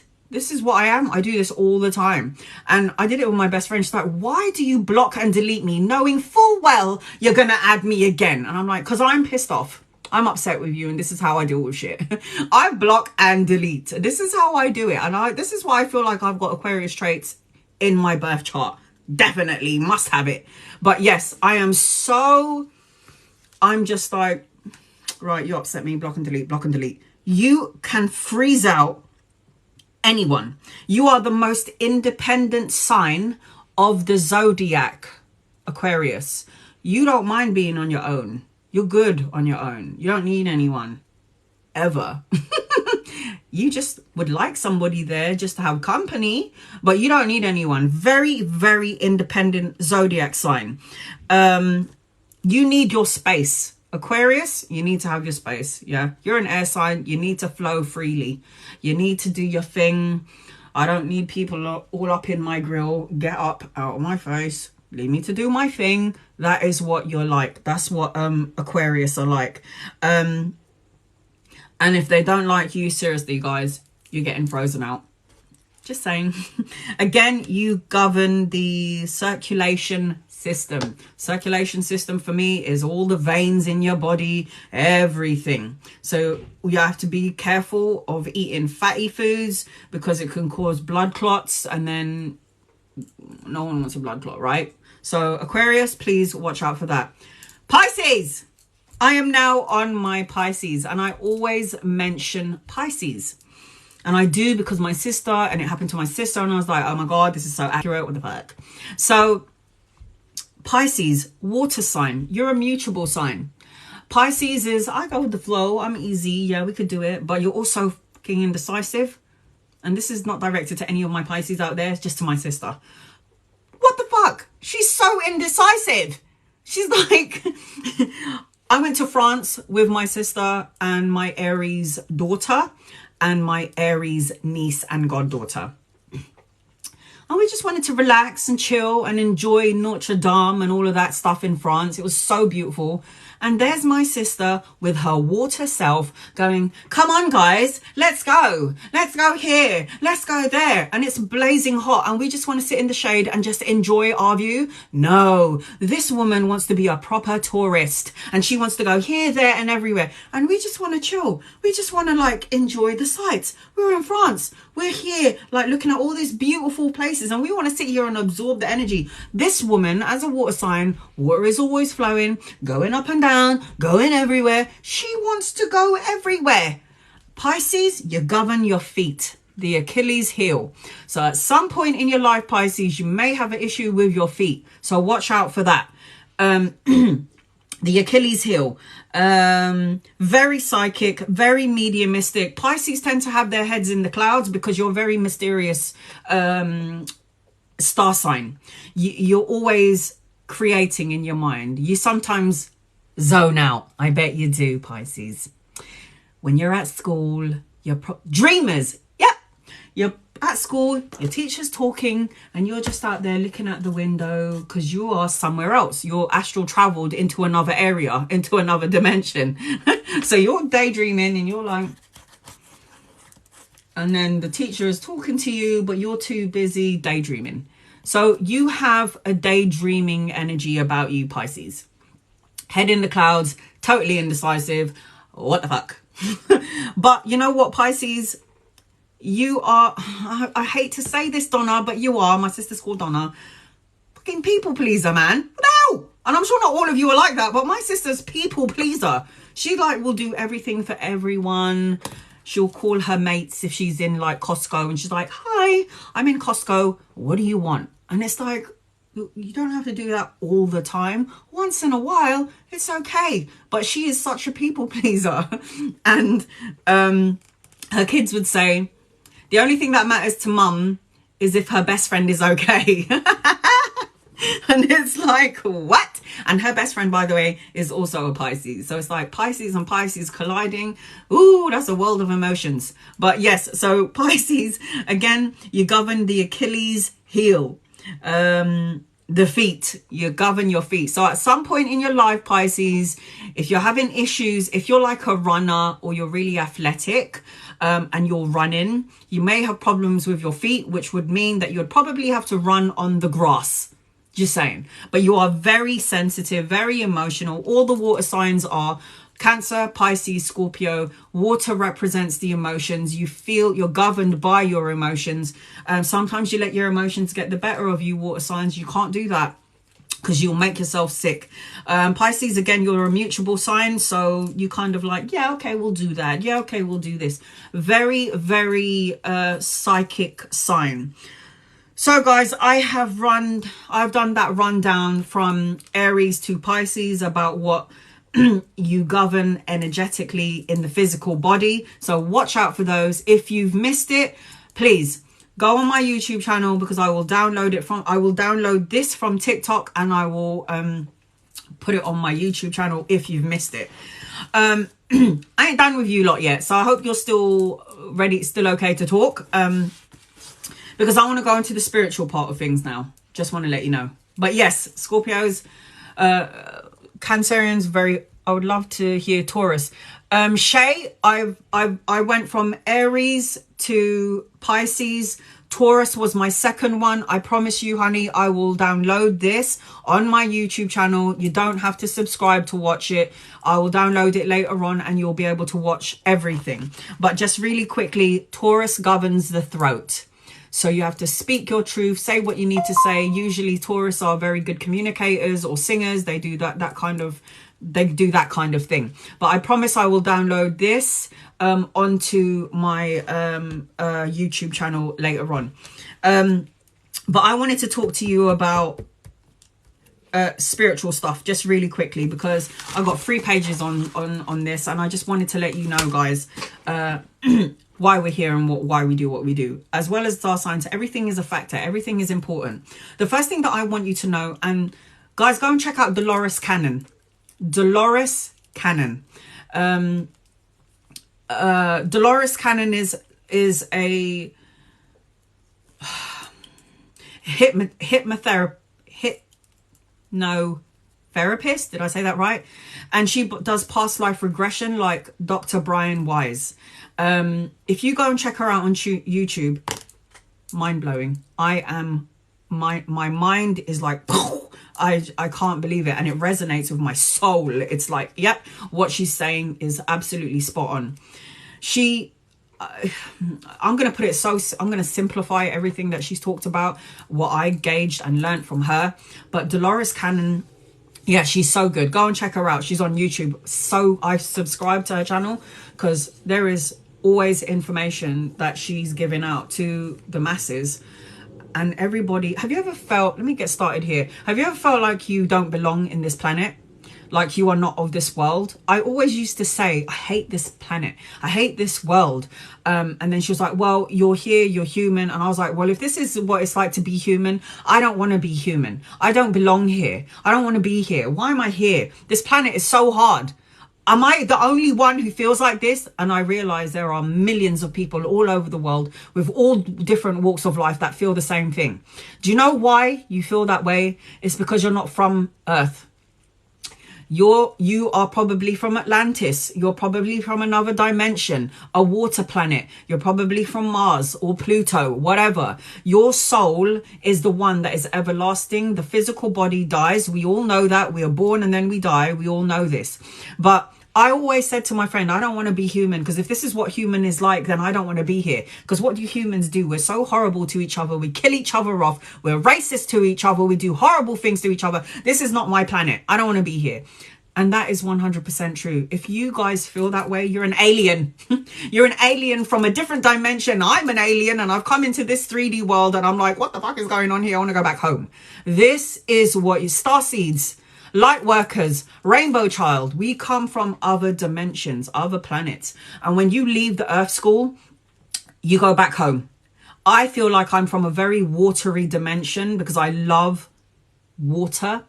I believe in everything. If I believe in God and I can connect to the souls on the other side, and sometimes I'm like, how do I do it? I was just born with this trait. You have to believe that everything is possible. People are like, oh, is this happen? Is this possible? Of course it is. Everything is possible. Do you know why? Because you're in the matrix. You're plugged into the matrix. You're in the dream world. How do we come into the matrix? You're born into the world. How do we come out of the matrix? When you die, you go back to you go back to the divine source. The divine source is connected to all planets, all dimensions, to everything. So if you ever felt like you're on your own, Atlantis, this is what I'm saying. I'm a watery person. I can't help it. Even though I'm an earth sign, I love water. I dream of being in water. I want to be by the ocean, a lake, a river. I need to be in water, by water. It's just familiar to me. It feels like home. And how did we all get here? Everyone talks about the Big Bang and all of this stuff. I believe that to an extent. But again, guys, you don't have to take what I say as it. You've got to do your own research. But they say that God, we're all a part of the God source. How did we all get here? The God source spoke. So it's like Father God spoke to Mother Earth and said, if I was to explode into all different directions, meaning that we are all a part of that divine source. And this divine source decided to explode into all different areas of Earth, of the Earth school. And then I'm going to bless everyone with free will to see what they do with it. And let's see if everyone is going to connect back to that divine source with their experiences. I want to see how many of us get there sooner rather than later. So that divine spark of God is within all of us. It was like the Big Bang Theory for me is God exploding into all different areas of the human earth. And we are all living and experiencing things. This is not real. This planet is not real. Do I believe in all things extraterrestrial? Of course I can. There are aliens under the water. There are specimens and species under the water that we're just finding out about now, and they're alien to us. You have to remember that everything is possible. Everything. If you had told me when I was 16 that I was communicating with dead people or the people that have crossed over, because people like to say dead people. They're actually more alive than we are, because they're out of the physical body. So if you had told me at 16 that I'm going to be literally talking to dead people, the people that have crossed the veil, I'd have been like, yeah, right. If you were talking about angels and guides and loved ones, I'd be like, yeah, you need to go to a psychiatric home. But it only makes sense when it happens to you. And guys, let me just tell you, for anyone who's of a certain culture or a certain religion, you will hit a crossroads where the teachings of your parents, your religious, or your the culture that you're in is fixed into the matrix. But something in the soul space is going to say to you, there's something a bit more. I've got to do my research. That means you are undecided. You're divided into two. When you're divided into two, it means the soul is speaking to the ego, and you kind of need to venture out and explore. Hi, Yolanda. You kind of need to explore. Do the research. Find out, because I believe in all of the religions, all of them. Islam, Buddhist, Catholic, Christian, you name it. I believe I am all but none. I'm very spiritual, and I take a bit of every one of those, and it feels right to my soul. But I don't follow one, because the divine is more than the pages in a book. And I always say this. God said, go out there. I'm in everyone. I'm in all the books out there. Read, gain the knowledge, guys. Gain some knowledge. Do everything that you need to learn. And then if what your parents taught you feels right to your very core, your very soul, then stick with it. If something doesn't feel right, go out there and explore. Don't take my word for it. Explore. Explore the world. It's so beautiful. It's so big. It doesn't have to be mundane and stressful. It really doesn't have to be that way. But what divine has told me when I crossed over to the other side was that God was a divine. We're all divine sparks of the God source. We exploded out into all parts of the world to have these experiences. We pick our mum, we pick our dad, we pick our brothers and sisters. We're all a part of a soul tribe, and we come in and do it again. So if my mum was my daughter in a past life, and when we cross over to the other side, we then say, ooh, we didn't do that very well, did we? We're going to have to come back again into the earth school, and we're going to have to practice again. But this time, I'm going to be your mum, you're going to be my daughter. Or I'm going to be the dad, and you're going to be the son. Or I'm going to be the wife, and you're going to be the husband. I don't care how it works, but we always come in with the same soul tribe, because we help each other to grow in many lives. And guys, you have many lives, and people go, well, there's no such thing as past life. There's no such thing as past lives and reincarnation. The Buddhists believe that it is, and they say it's not been scientifically proven. It has. Dr. Brian Weiss, Dr. Joe Dispenza, who else is there? There's so many. Abraham Hicks. There's too many books out there telling you about reincarnation.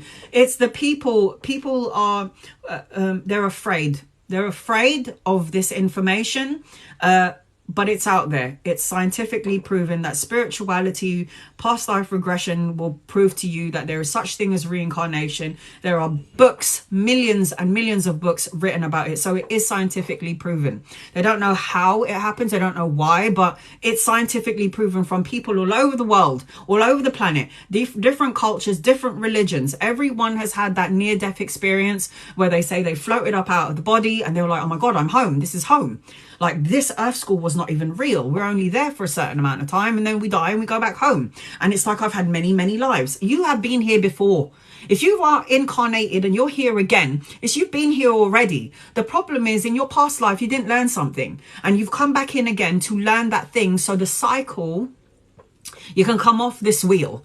Past life connection is reincarnation. Give credit to Hindu origin. We only believe in, listen, I believe in reincarnation. I know I was here before. Have you ever walked on the street and then you see people and you're like, why do I feel like I know you and I don't know you? Probably because you've known them in a past life. You're the soul. There's a familiarity between you and that soul.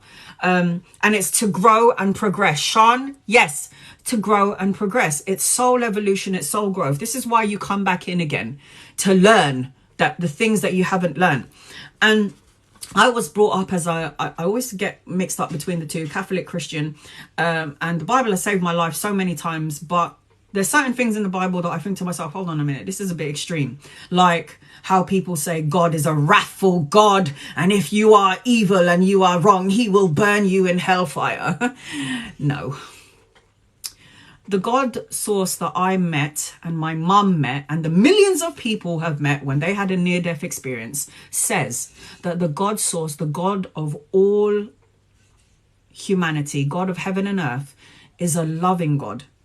And the hell that people talk about, purgatory, is your actions, your words, and your deeds that you carry out in this lifetime. When you hurt or you kill or you murder somebody or you're violent or you're cruel to somebody, when you die, you have a life review and you have to look through the eyes of the person that you hurt, that you murdered, that you kill. You got to feel their pain. Now, if Hitler has to do that, has to look through the eyes of everyone that he killed, murdered and hurt and said horrible things to, that's like billions of people. He's going to have to learn and feel all the things that he did through that person's eyes and feel their pain. That is hellfire. That is purgatory. That is hell. So watch out for what you say, what you think, what you feel, because that is your purgatory. God loves you. You come from that divine source. This is only a suit that we're wearing to walk our souls through our journey.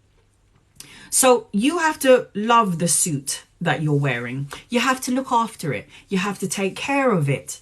You have free homes, Mother Earth, the physical body, and your ego mind. So make sure the ego is clear of thoughts and is of loving thoughts. Because if you live in your mind and your mind is full of shit, full of anxiety and full of problems, you're going to make yourself sick. So clear out the shit. Clear out past situations. No need to carry on thinking about it. Your angels, your guides, and your loved ones are with you always and forever. All you have to do is give them permission. People go, how do I connect to them? Ask. That's how you connect to them. Just ask. And then be open to, be receptive to receiving. That's it. So easy. Divine is so easy. Saran.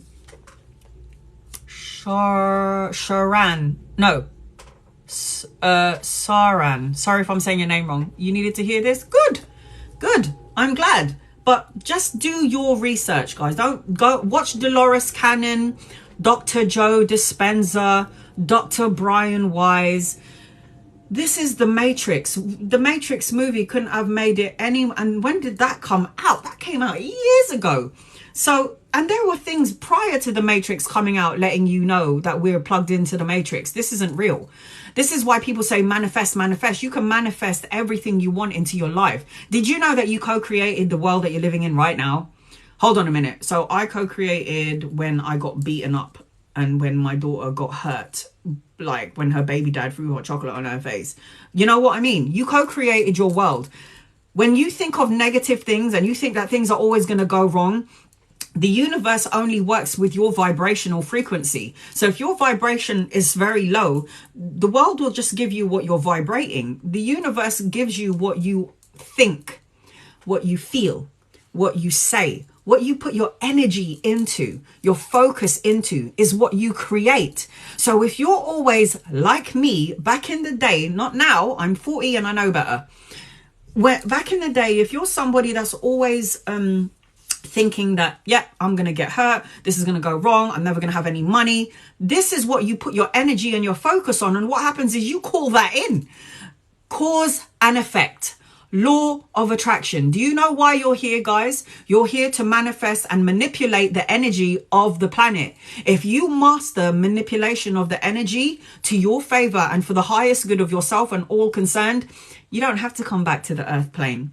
Did you know that earth is separated? And I know that when you look at astrology, all the planets are completely separated, but they put Earth school, because this is a school, they put the Earth school really far away from most of the other planets because they don't want our war and our anger and our aggression to taint all the rest of the planet, the rest of the galaxy, the rest of the world, the rest of the other worlds out there, because we're so low dimension, low vibrational. We haven't learned how to love each other, how to grow with each other, to be with each other, to fuse all the religions together, because that one religion leads to the one source of love.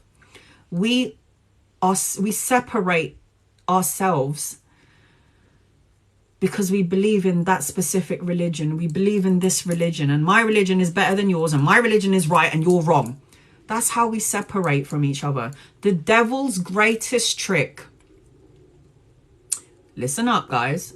The devil's greatest trick was to make you believe that he never ever existed. So when shit goes wrong, what's the first thing that comes out of your mouth? My baby got murdered. Why would God do this? You put the blame onto the divine source. It's not the divine source. And sometimes I have to remind you guys that we come in with a blueprint. We come in with certain situations. We come in wanting to learn and feel certain emotions and situations. So when we're on the other side, so before I came in as Annalisa, I'm in heaven with God, my angels, my guides, and my loved ones, and my ancestors. And I'm going, I want to experience what it's like to have a loss of a child, because I know that losing a child, there's no such thing. The soul is everlasting. The physical body dies, but there's no such thing. We all go home at the end of the day. We all see our loved ones at the end of the day. I don't care whether you believe it or not. I don't care. And your loved ones will try and show you signs and symbols now. Flickering of the lights, very cold energy in your room, some kind of weird feeling in the room, or you start seeing shadows. Your loved ones try to show you that they're there already, but you try to rationalize it. So I will go up there, and before I incarnated into the physical body, I say to my little my group of people, my group of souls, my angels and my guides, we're all on a table and we're all discussing what I want to experience. And I'm saying, I want to experience a loss of a child. I think I want to know what it feels like, to get beaten the crap out of. I just want to know what that feels like. I want to know what it feels like to be abandoned, because I want to know that energy feeling, because I know that life goes in a blink of an eye. 1 minute I was 16, then all of a sudden I'm 40. And when you die and you cross over, you're like, wow, man, that lifetime went so quickly. It was so fast. Like, even if you live till you're 99, you're like, life is so fast. It goes so quickly. So what happens is, I say, I also want to experience having open heart surgery. I want to know what that feels like. And I also want to see how I can teach everybody external to me having open heart surgery, because I might be able to teach like my mum and my daughter patience and belief in God and having faith and praying.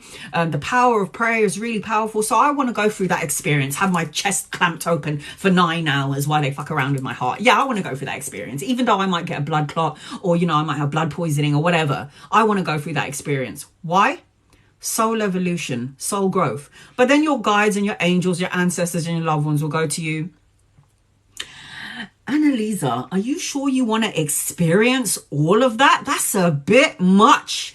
And then I'm like, yeah, because I want to clear out my karmic shit from my past life. I want to have it all. I want to go through the whole thing, the whole shebang. Because you know why? If I do choose to come back in and again into the earth plane, I want smooth sailing, financial stability, great health. I want to have my children. I want all of that. I want smooth sailing. You balance out your karma. So I'm there going, yeah, I want to have this, and this experience. And if you can get your mind around this concept, then life is going to be a lot more sweeter, guys. You're going to be like, oh shit, okay, I chose to experience this experience. What did I learn from it? Oh, this is what I learned from it. So now I know what I want, and now I know what I don't want. So I won't make that mistake again. Hell no, check. I've done that. I'm not going to do it again. Abortions. They told me to talk about abortions. My guides and my angels and my loved ones, they're with me now. They're talking about abortions and the loss of a child. You made a soul agreement with that child, with that soul, shall I say, that when you're this age, you're going to have an abortion. Why? Or you'll have a miscarriage. Why? Because the child can see, the soul can see that you're going through something. They don't want to be added into the mix. I had an abortion when I was 18 years old. I was with a violent person, love and light to him. I didn't have a home. I didn't have any money. And I thought, I can't bring a child into this world. And I felt like shit when I had my abortion. But you know what? When I learned about spirituality, there's no such thing as death. And usually that child who we abort will come back into another time frame when you're ready to be a mother, or it would be a guide for you on the other side. So know that. So if any of you are feeling bad about that, it's not. Life is life. And if God can forgive Hitler for doing all of those things, and he's in his own purgatory for all the people that he's killed, because God is a loving God. There's no judgment over there. I didn't feel any judgment when I died. I was like, oh my God, God is going to see everything that I did and I'm going to hell. No, it was totally different with the way he showed me my hell. And it was my actions, my words and my deeds. Everything that I felt, everything that I said to somebody, all the people that I hurt, it was all, I was hurting myself. So when I say horrible things to somebody, I was hurting me, because my soul is connected to everyone. We're all one. And my child, the one that when I was 18 that I had the abortion with, is with me all the time. And souls grow on the other side, by the way, just letting you know. They grow on the other side, and if you wanted them to come back, you could have that connection to that soul. And usually people will say, oh my God, you know, when I lost my child and I gave birth to my daughter, I could see there's a familiarity about something within that child. And it's usually because it's the soul that's come back in. And we pick our parents. I don't know if you've heard of psychic children on Prime. Children of 5 years old going, oh, Mom, I picked you to be my mum. And they're like, what? And then the child would say things like, when I was in heaven, I was in God's castle. I was looking down and I saw you riding your red bike. And then the woman is like, red bike? Oh my God, I had a red bike when I was 5. Are you telling me this child's soul picked me when I was 5 years old? Do you see how the universe works? Do you see how divine works? It's so beautiful. It is so much more than what meets the eye. Did you know that there is another you out there, a doppelganger? Have you ever had a friend or a family go, were you in Bond Street yesterday? Because I swear I saw you. But yet, let's just say the day before yesterday, you were saying to a loved one, I want to go Bond Street, but I'm not sure if I should go. And then you go, no, I don't want to go. The other part of you where you thought you should have gone is created. So there is another you out there. And then the other you is going to make another decision about something, splitting into two. The decision that you fully make and then the decision that you say you're not going to do, everything splits into two. Every decision that you make splits into two. There's so many different yous out there, so many different dimensions. Everything happens at the same time. There's no such thing as time in the divine. No such thing as time. Time is linear. Time was created and calendar was created by man, because we needed to know what time it is, what day it is. It was created by man. It's not created by divine. Everything happens all at the same time.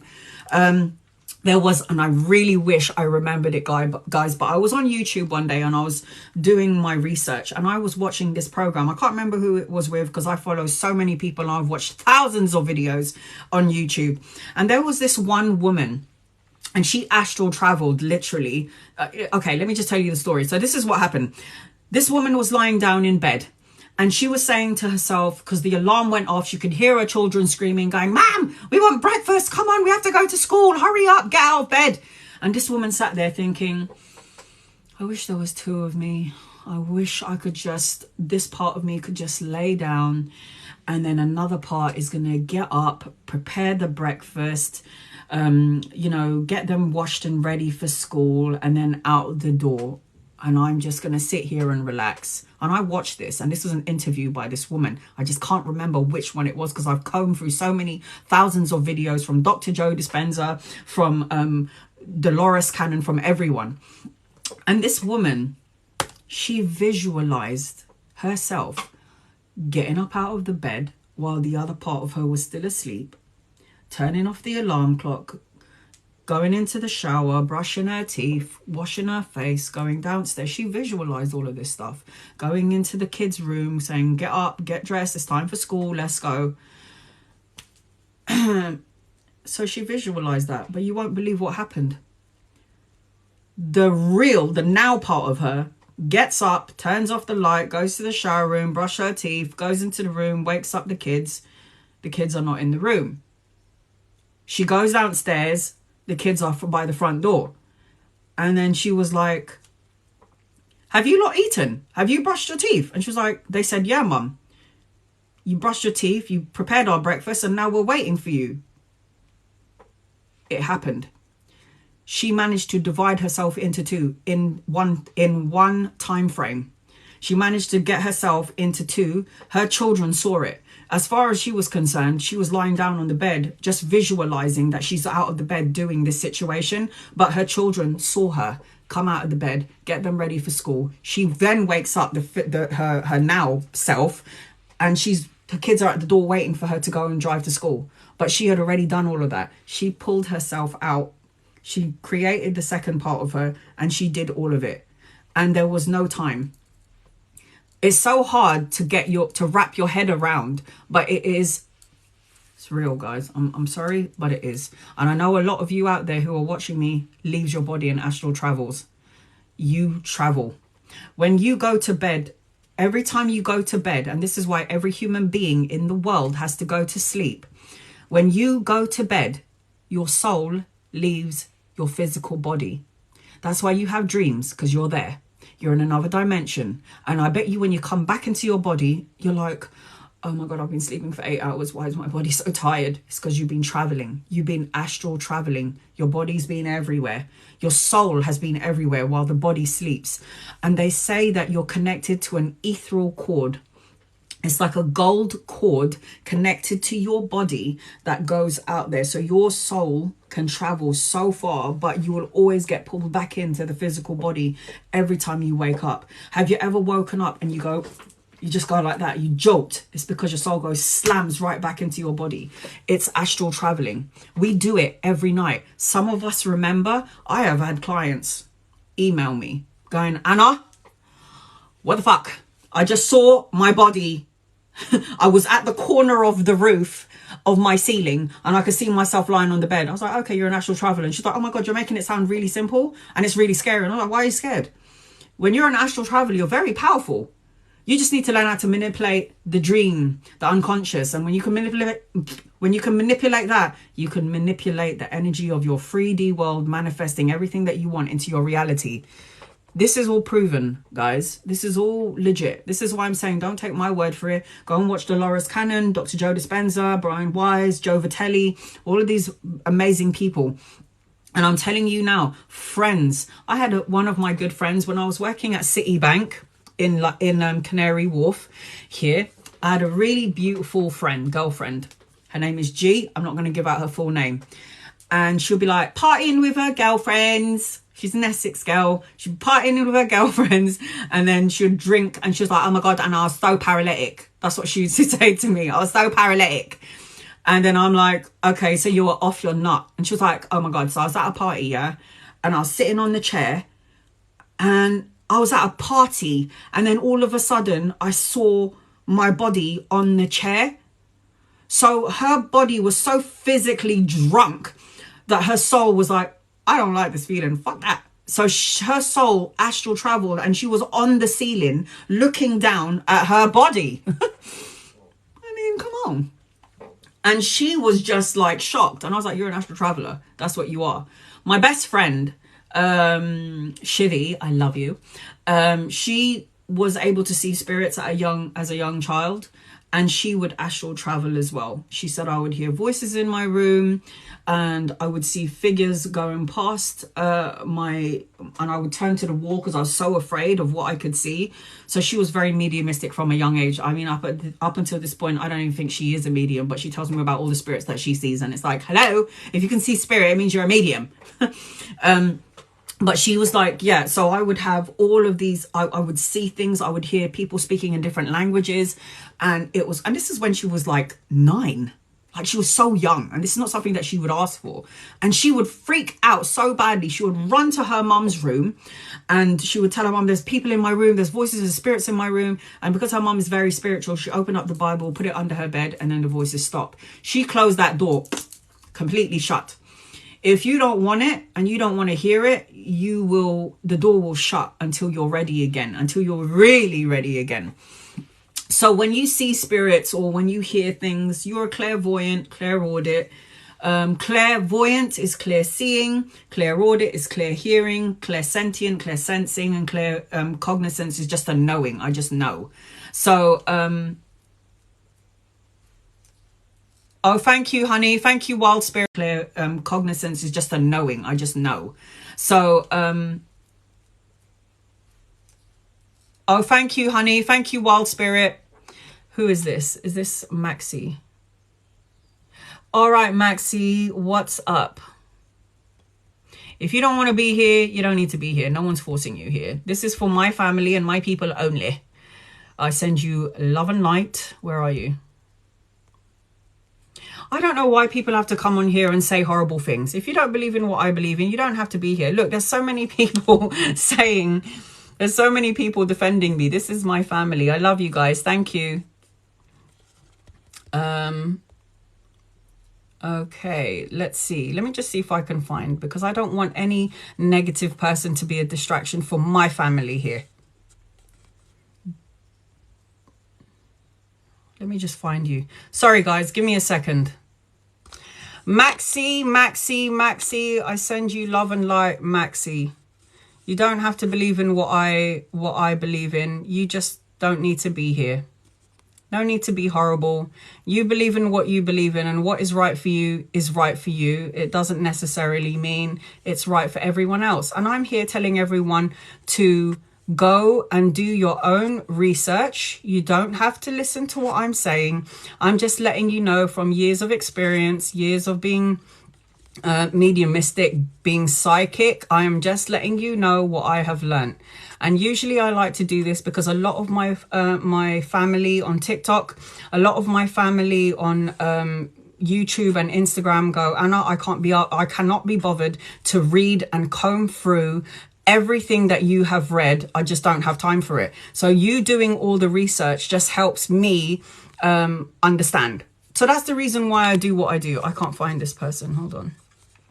If one of my moderators can mute this person, please. I can't find this person. One of my moderators, just please mute that one that's being negative. I mean, there's really no need for it. Okay.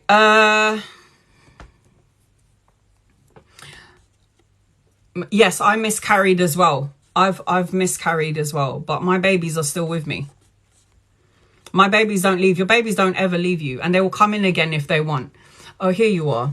Just another scam looking for... This is free. Maxi 233. This is not a scam. This is free, sweetheart. I ain't charging anyone.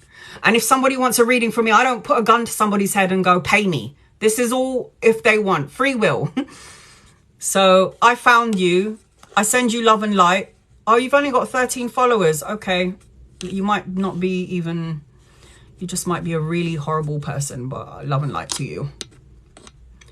Okay, so I have block. This user will not be able to enter any room. Oh, thank you. Okay. Yay, I've got rid of him.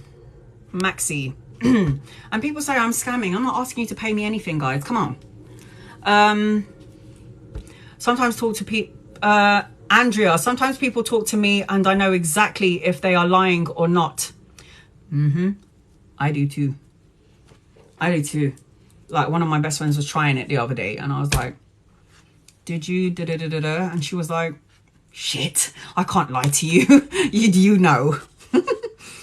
Would you mind sharing your opinion on resources like psychic sources? As in other psychics? James Van Prague, Teresa Caputo. These are all people on the TV. Who else is there? There's too many. Edward, what's his name? Oh, I can't remember. I follow these people on my YouTube. So there's, I'm a big fan of James Van Prague. What's her name? I can't believe it. I can't remember. Hold on, give me a second, guys. I've got books everywhere. Trisha Baker. Who else is there? Something Edwards. Does anyone know? John Edwards. Is it John Edwards? He's brilliant as well. They wanted to connect it. If you listen to John Edwards' story, it's amazing. Who else is there? Who's the young boy that is the select? John Edwards, yes. Who's the young boy? Tyler Henry, another good medium. Thomas John, yes. Too many. There's so many. And usually we're supposed to all be born with these intuitive abilities, but because we are of the ego and we try to rationalize everything, divine can't speak through us because we're too busy thinking. But these are all Tyler Henry. That's what I'm saying. These are all legit people. And mediums, I'm not going to say that there's a lot of mediums and psychics out there that are amazing. They are amazing. And yes, there are some scammers out there. How you will distinguish who is right and who is wrong is you have to be recommended a tarot reader, a psychic, or a medium. Recommendation is really important. Don't just find somebody online and go, oh, they look good. Followers as well lets you know that this person is legit. Reviews. Look at their reviews. I have all my reviews on Instagram, on YouTube, and on TikTok. I can't put all of them out there because I have so many. I usually like to put the reviews where somebody writes a whole statement, but most of the time I'm getting, thank you, Elise, Anna, you're amazing, thank you. So I don't want to just post those up. I want to post people who actually speak about the reading. So the guy who reads from celebrities are on TV as well. There are so many psychic mediums out there. Kelly White, another great medium, psychics. And you know what? Do you know how these people got into their mediumistic abilities, the new ones that are coming in? Most of mediums and psychics, we don't ask to be born. We don't wake up one day and go, oh, I think I want my job to be talking to dead people. No, we don't ask for it. We are born with this ability. When you have a child and your child is talking to a imaginary friend, it's more than likely that your child is talking to a soul on the other side. So your children would be a big giveaway to if they're very tuned in psychically and mediumistically. You don't wake up one day and go, I want to talk to dead people. You are born with the ability. Some of you who are born with it are awakened later on in life. Why? Because you have to go through the experiences that will wake your soul up. A lot of people have the mediumistic abilities when they have a near-death experience. A near-death experience is when, like, for example, again, guys, don't take my word for it. Go and do your research. Trisha Baker. She was an atheist. She did not believe in God. She didn't believe in anything. She didn't believe in nothing. She didn't believe in past life regression. She didn't believe in angels. She didn't believe in guides. She didn't believe in jack shit. What happened to her? She got into a car accident. And her spine, listen to this, guys, was fractured like glass fragments. They told her she ain't ever gonna walk again. Good book. Must get it. Trisha Baker. During her time in the hospital, can you believe in the USA, I know that you have to pay for everything. The bed, the services, you have to have insurance. I know in the USA, oh my God, it is hard. Any doctors, you got to pay for it. It's hard in the USA. She didn't have any insurance, so they didn't give her any medicine. So she's got a cracked spine, crystallized, yes, through this car accident. And the doctor, she could hear, so let me just start. When she got into the ambulance, she went to the hospital, and the hospital was like, you don't have any insurance to cover us giving you any medicine. And she's like, I'm in pain. I'm in so much pain. Everything is cracked. I'm in so much pain. I need something. Give me something, anything. But she didn't have any insurance. She was in so much pain, she died. Her soul left her body. She was floating around. She could see everyone that was there. She could see the nurse that was assisting her, who was on the phone to the doctor. And the doctor was like, well, I'm in Kabul and I'm like enjoying myself. Does she have insurance? And they were like, no, she doesn't have insurance. Well, I'm sorry, but I'm not going to operate on her if she hasn't got any insurance. And he puts the phone down. How heartless can you be? How could you be so heartless? Another human being is suffering, and this is what you do. This is not good. This is in this book, guys. So because she was in so much excruciating pain, she ended up leaving her body. Now, She was like, what's going on here? I'm outside of my body. I'm looking at the operating table. There's so many, I could see myself above my body. But before she goes under, there was a woman that looked like her. And she said to her, I don't have any insurance, but please, I need you to operate on me. I'm in so much pain. And then she goes out, she collapses. This woman goes and has her lunch. This doctor has 40-hour shift. She comes back in, she does the operating. She leaves her body. When Trisha leaves her body, she says how I felt relieved. I was in no more pain. I felt amazing. This felt great. I was out of that meat sack of a body. I could see blood everywhere. I could see the doctors running around crazy. I could hear what they were saying. They were getting the defibrillator, whatever that is called. And she goes, and usually when the defibrillator doesn't work, they have to pounce on your chest. They have to pound on your chest to try and get your heart started again. And she could see what everyone was wearing. She could see that one of the doctors had trainers on or something like this. You could see all the details. And she said, when I was floating up out of my body and it was like there was no such thing as time. It was just like there's no such thing as time. And when I was looking at that body, I realized it was not me. This is not me. That body was not me. It was just holding the soul. It was holding in my soul. And all of a sudden, she said, I could sense these beings in the room. These beings in the room. And they were big. They were so big in size. I can't explain to you. And they were glowing white light. And all I could feel was that they were angelic beings. That's the only way I could describe these beings. And they said something really strange to me. Watch this.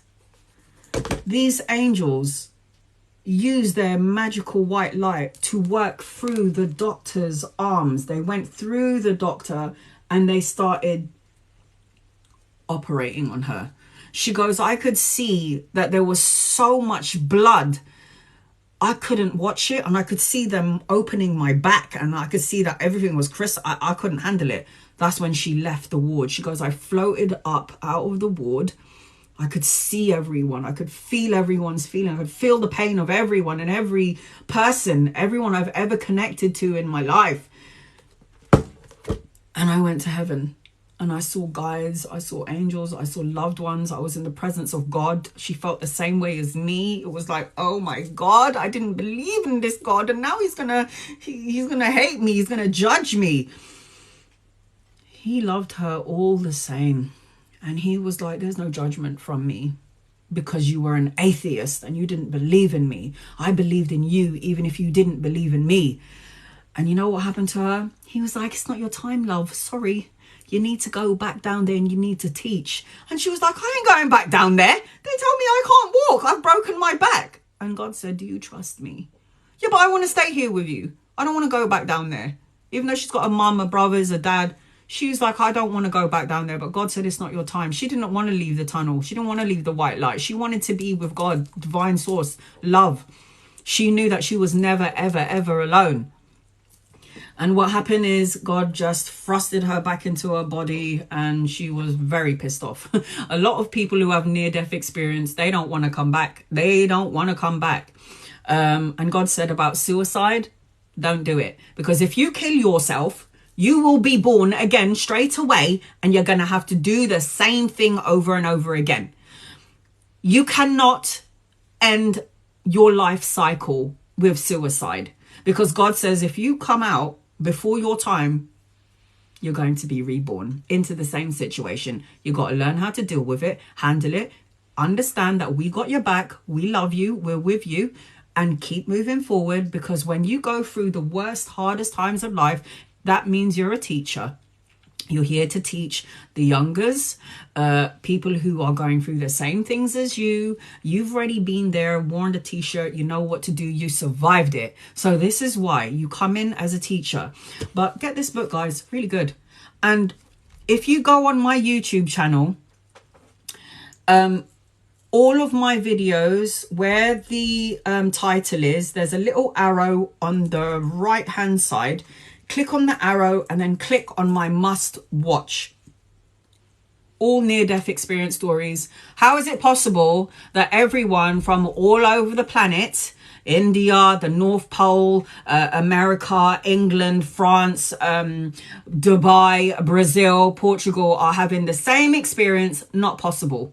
It is not possible that different souls from different walks of life are having near-death experiences and are having the same experiences, unless it was 100% real.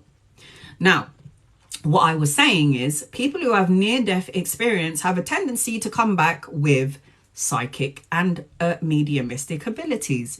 It's because you've been there to the other side. And what happens is on the other side, they gift you with these abilities to see, feel, hear, know. Some people can't handle it. When they feel the amazing love on the other side, they come back into the life after a near-death experience. They get into a really depressed state because they didn't want to come back.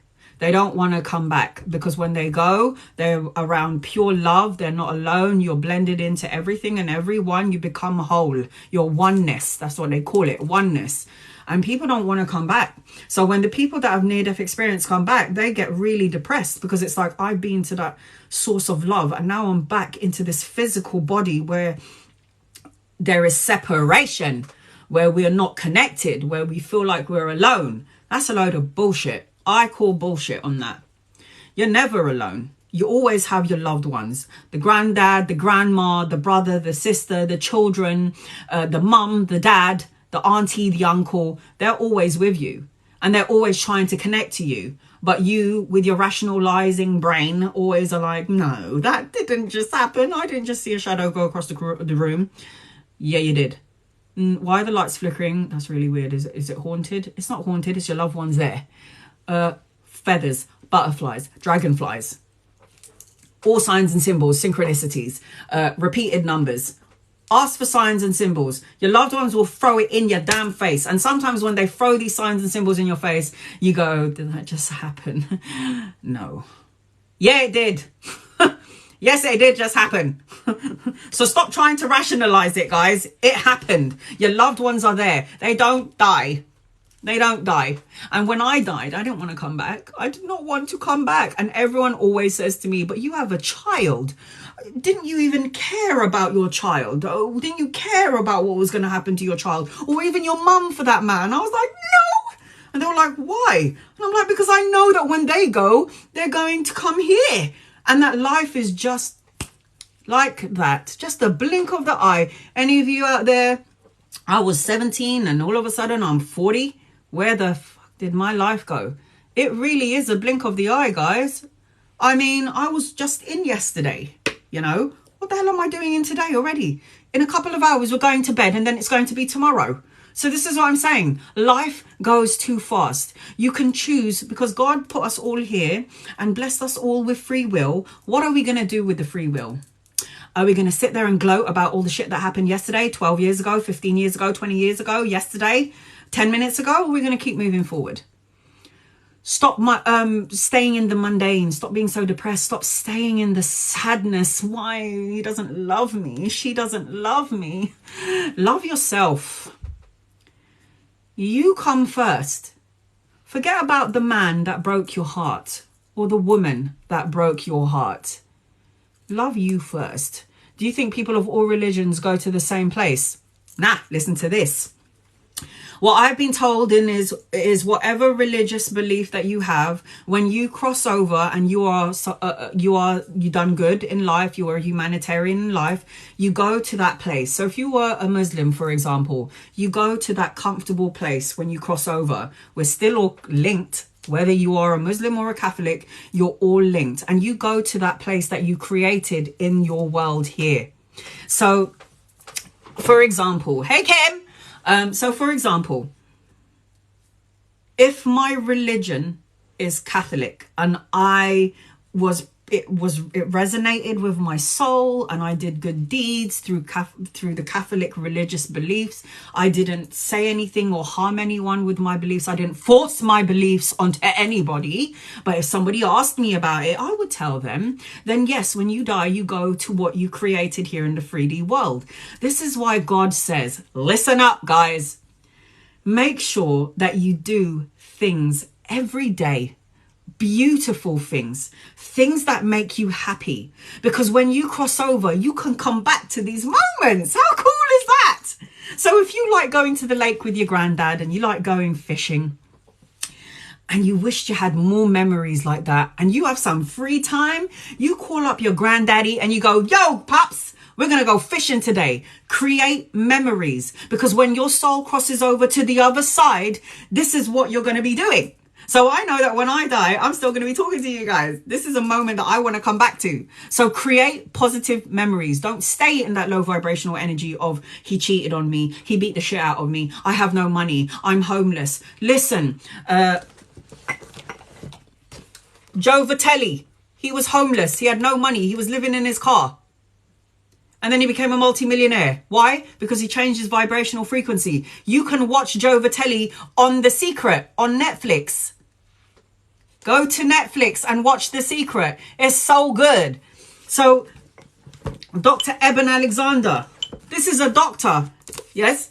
Eben Alexander, him. He did not believe in anything. He was a science. He believed in science. He was a man who only believed in what you see, what you can touch, what you can feel is what it is real. I don't believe in God. I don't believe in angels. I don't believe in all of this bullshit. This is what he said. He's an amazing doctor, Dr. Eben Alexander, until he died, until he had a near-death experience.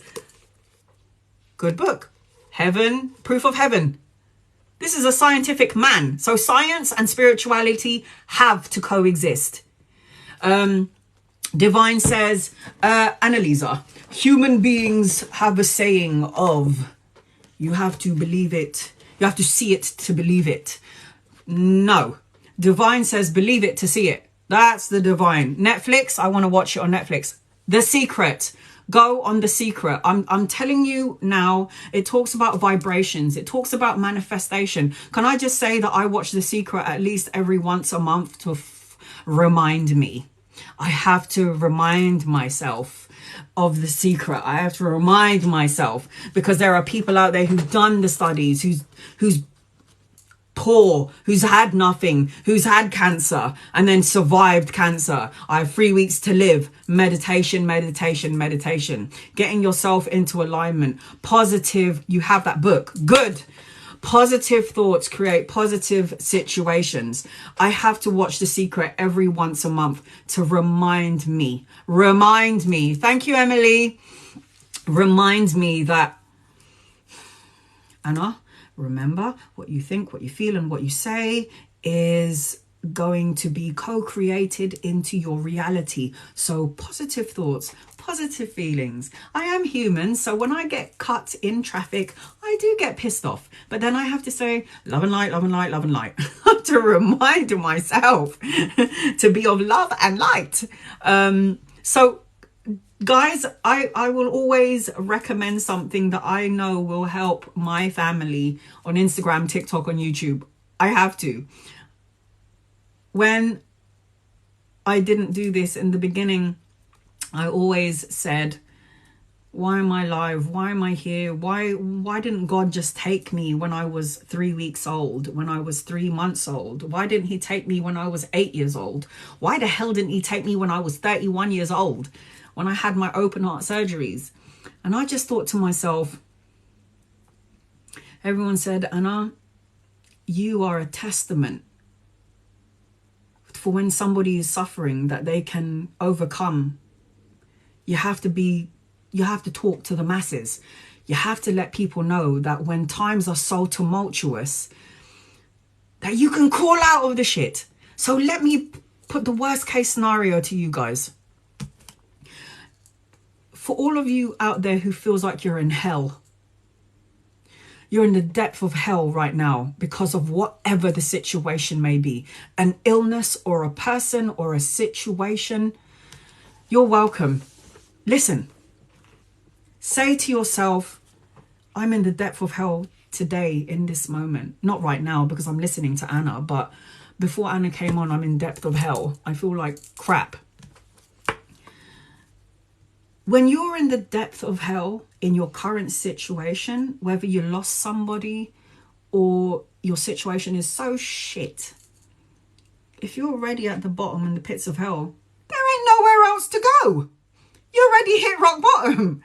The only thing you can do, guys, is crawl out of the shit and go into the tunnel and into the white light. Life is about up and down. Good things are going to happen. Bad things are going to happen. Life is a fucking roller coaster. Enjoy the ride, guys, because when we die, we go home and everything's going to be good. Everything is all peaceful. Everything. Chimp paradox. I have not, but I'm going to look into it for sure. Definitely going to look into it. The chimp paradox. I will have a look. I will look into that. But guys, create good memories. Do things every day. If you don't have any money, go and ride your bike. Go for a walk in the park. Don't even try to make excuses. I don't have any money. I can't go out. Go and have something to eat. Go outside for a walk in your park. Go and meet up with your friends. Go and just sit and chill and relax. Have fun. Do something every day that makes you feel amazing, because you create this dimension when you cross over. And when you cross over to the other side, you can go back and revisit these things. I had a client where I said to a client when I was doing a reading, I was like, one of your loved ones are here. It's a feminine. And I keep seeing her smoking. And then my client says, oh my God, even in death, she's still smoking. And I was like, yeah, but she's doing something that she loved to do. And obviously over there, that doesn't kill her over there. So now she can smoke as much as she wants. When I die, I'm going to be smoking, guys, just saying. So all I'm saying to you is create things that make you feel good. Create a world so when you die, you have places to go. So that was just one client. I was like, I have a feminine here and she's holding a cigarette. Oh my God, she's still smoking. Even in death, she's still smoking. Yes, because it's something that she loved to do. Another couple I was reading for, her parents got a divorce. Both of her parents passed away. Her mum got remarried, but they were soulmates. So in the other life, they met each other. And the dad said, I'll meet you on the dance floor. So they used to go discoing back in those days. And he goes, I'll meet you in the disco hall. I'll see you there, honey. So when she crossed over, she met him at the disco hall. Make memories. CBT therapy. I don't mind CBT as long as you're not hurting yourself, and as long as you do it in moderation, and as long as you're doing it right. So I don't have anything against that. I used to smoke a little bit of marijuana when I was younger. I can't do it now because my heart palpitation goes out of control. And I would have all these experiences that are wild. But yeah, I can't. If I could, I would, but I cannot. So, yeah, I can't do it anymore. Okay, you recommend that chimp paradox? I will definitely look into it. I love reading. I'm a book crazy. And you know what? When I was in school, when I was younger, I hated reading books. I only liked looking at books with pictures in it. I don't know why, because I was very right brain, all about art, all about pictures. But now I like to mix the logic with the spiritual, artistic part of me. I like to combine the two. So I like to educate myself, but then tap into the spiritual part of myself as well and combine the worlds. Science and spirituality coexists. How do you know someone is your soulmate? Okay, this soulmate thing has been thrown out a lot. And you get a lot of soulmates in your life. You know, your soulmate can be your best friend. Just saying. Man or woman, your soulmate can be your best friend. If you're talking about the person that you want to spend the rest of your life with, I would class that as a soulmate / twin flame. That means you meet each other either in this life or a next life. Maybe there's something that you need to complete in this world. And if you don't complete it in this world, you'll meet again in the next. Sometimes people don't get to meet their soulmate, the one that they're going to be together with forever, because there is lessons that you have to learn in this time frame as who you are. And then you'll meet them in the next one. But how do you know if somebody's a soulmate? You look into the soul, you look into the person's eyes. The soul, the eyes is the gateway to the soul.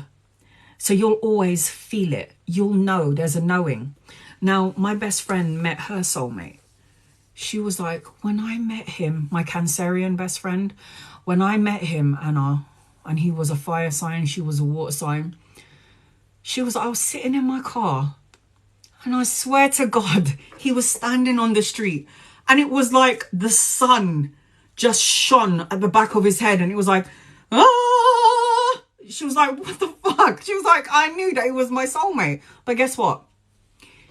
He was a pain in the ass. She was like, I know he's a soulmate. I know we've been married in past life. I just know it. But I do not get on with him in this lifetime. I want to wring his neck. I know we were married before. I can feel it. I feel it in my vibrate. And he feels it as well because he would say to her, I keep dreaming about you. It's reincarnation. Your soul remembers all of your lives. How you know you're reincarnated? When you're afraid of something, the dark, the water, like fear, phobias, that you don't know why you have it. That's usually proof of reincarnation, but we've all been here many times. Birthmarks are proof of reincarnation. When you're born with a certain ailment, open heart, when you've got a problem with your heart at birth, when you're born with an illness or something like this, they say on the other side, people who have Down syndrome and who are born with any sort of illness are highly evolved souls. And they've come in to teach. That's what they've come in to do. Anna, my pup always looks at me into my eyes. And that's crazy, but it's so cute. We have a soul connection with our animals as well. Animals have feelings. Animals are souls. And our loved one, our soul animals are always with us as well. Always. And by the way, we all have a spirit animal. It depends on what animal you're very attracted to. You have a soul animal with you. When I was 19 years old, I was told recently by a friend of mine, Brian, Stepping Stones, I love you. I was like, can you sense like a spirit animal with me? And he was like, I could see a black panther. I could see a panther around you. And I was like, shut the front door. And I was like, when I was 19, I got this panther on my tattoo, on my shoulders. And then another crazy thing happened. 5 years ago, I got the name of my guardian angel. My guardian angel is called Astro.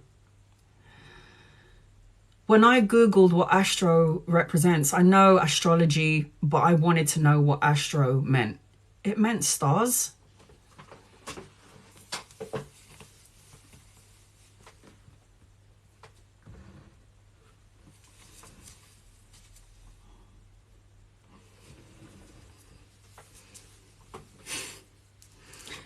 I got those stars before I found out what my guardian angel was called.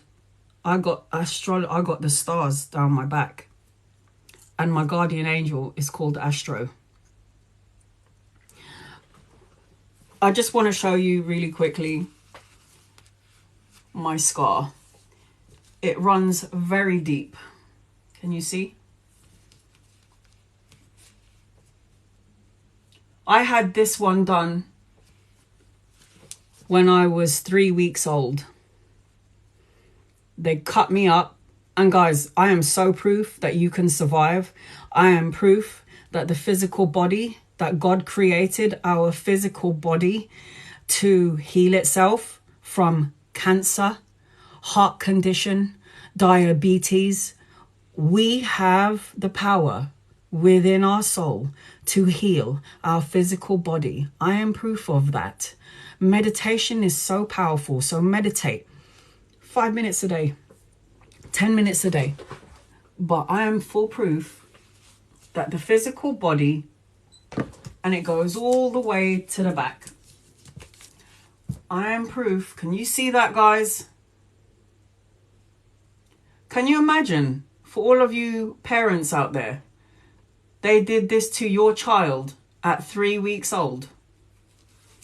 I can't begin to imagine what my mum and my dad went through.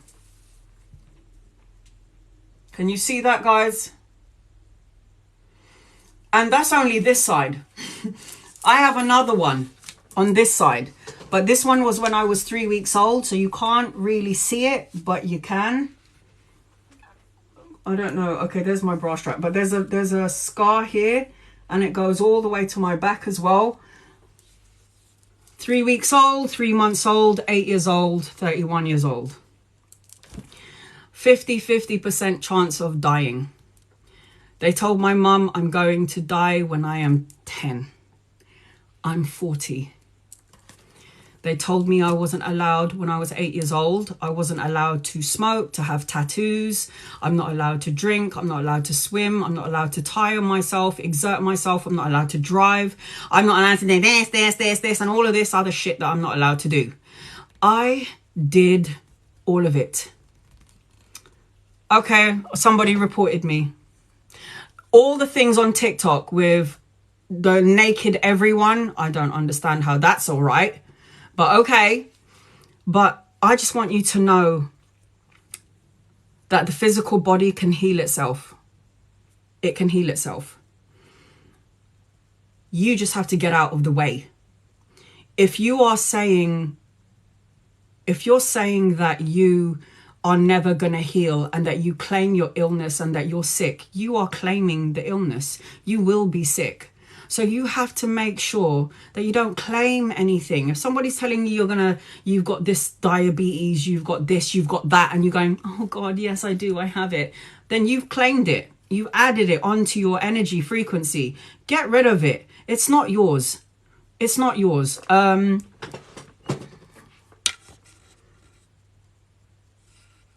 I was born, Frankie, with a congenital heart. They call it a congenital heart disease, a congenital heart defect. My heart is not developed. Guys, if you don't have a heart, you're dead. Simple as that. If your heart stops beating, if your heart doesn't work, you're dead. Without your heart, you can't be here. My heart doesn't function properly. And I don't know the ins and outs of it, but my left ventricle is smaller than my right ventricle is smaller than the left ventricle. I have a leak. So every time they did open heart surgery, it's like, imagine this is my vein or a couple of veins in my heart that were missing. It didn't connect, it didn't grow. So they would put a tube in the middle to connect these veins so the blood can flow through it effortlessly.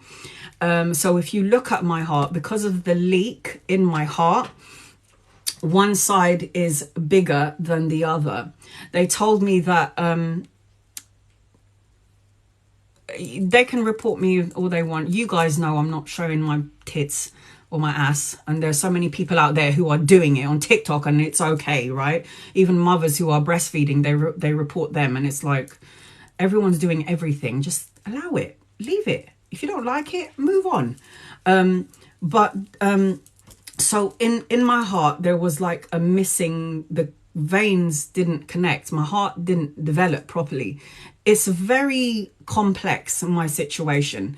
And what they had to do is they had to put a tube to link the veins. So I guess the blood will flow effortlessly through my heart. It doesn't now. So they say that I'll experience heart palpitations. I'll feel like, and I've had like 3 blackouts in my life, and I am 40. I've had 3 blackouts in my life. I ain't gonna lie, it kind of happened when I was smoking weed. That's my fault. But I've had 3 blackouts in my life. I've had heart palpitations. I don't have it anymore. You know why? Meditation. When I started to meditate, I started to realign all of my chakras, all of my body, my soul body, and it came out. It emanated out into the physical, healing every part of me. So I still go for my doctor appointments now, and they're like, yep, your heart looks great. It doesn't seem like you need any operation anytime soon. Even though I'm supposed to have a 5th one, I'll bring it on. You know, I don't mind. Bring it on. If I'm going to have a 5th open heart surgery, I'm good to go. Because I know when I have my 5th open heart surgery, I'm going to be paying a visit back home. So I'm good.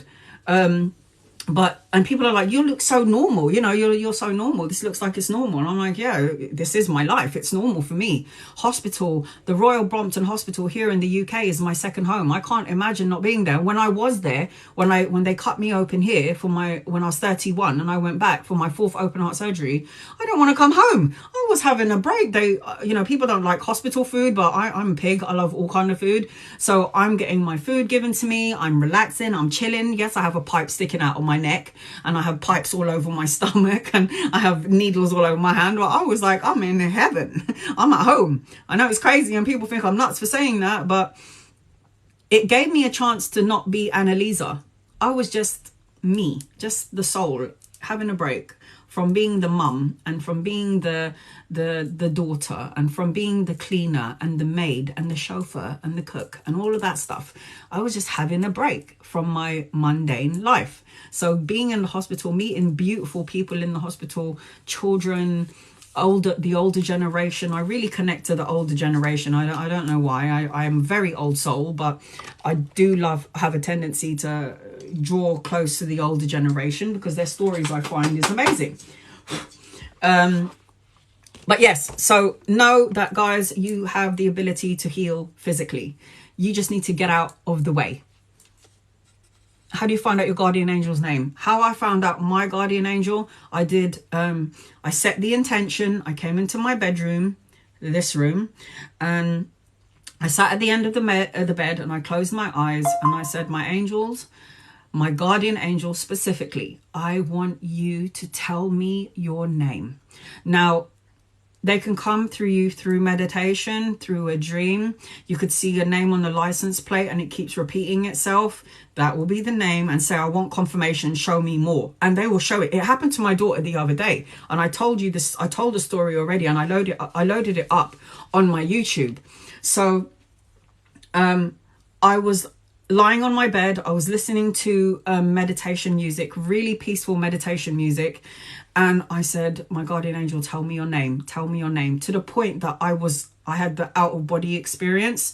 So I was floating about in all the galaxies doing my thing. And then all of a sudden it came, I saw myself in the universe, and I saw a planet Earth, and I saw another Earth somewhere. I saw another planet really far out in the distance.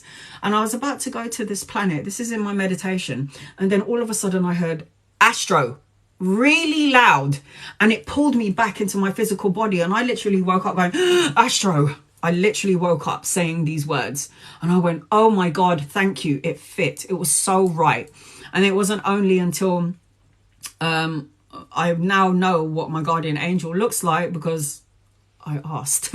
So ask, set the intention, get out of the way, and be willing to receive. Some people get it really quickly, their answers. Other people, it takes time. It takes time. I've been asking for 8 years. I want to physically see the souls, the spirits on the other side of the loved ones. I only want to see souls that walk in God's white light. I say these words. I only want to see spirits and souls that walk under God's white light. Set the intention. And then I started to see them. My mum sees them. She's been seeing them since she was kids. My mum. She's 76 years old. She's been telling me stories when I was a little girl about little, we call them duendes, little leprechauns. She told me about the big giants that stay in the tree in the Philippines, and the only way you can go under the tree is if you give them tobacco. She told me about vampires in Scotland. She told me about the witnessing of vampires in Scotland all those years ago when she came here in the early 70s, 60s, 70s, and she was on top of the mountain. I've done a story on this as well. I think I might have posted it on my YouTube. But my mum has been talking to me and my brothers and my sisters about spiritual things from when I was a kid. And I was so skeptical. I was like, I think my mum's a nutcase. But then I found it to be absolutely spot on and true. You know, our ancestors and our loved ones, our grandparents, they tell stories and you're like, no, it's not. Yeah, it is. It is. It really is. Okay. Let's see. Me and my mum are both medium. She's having open heart surgery soon.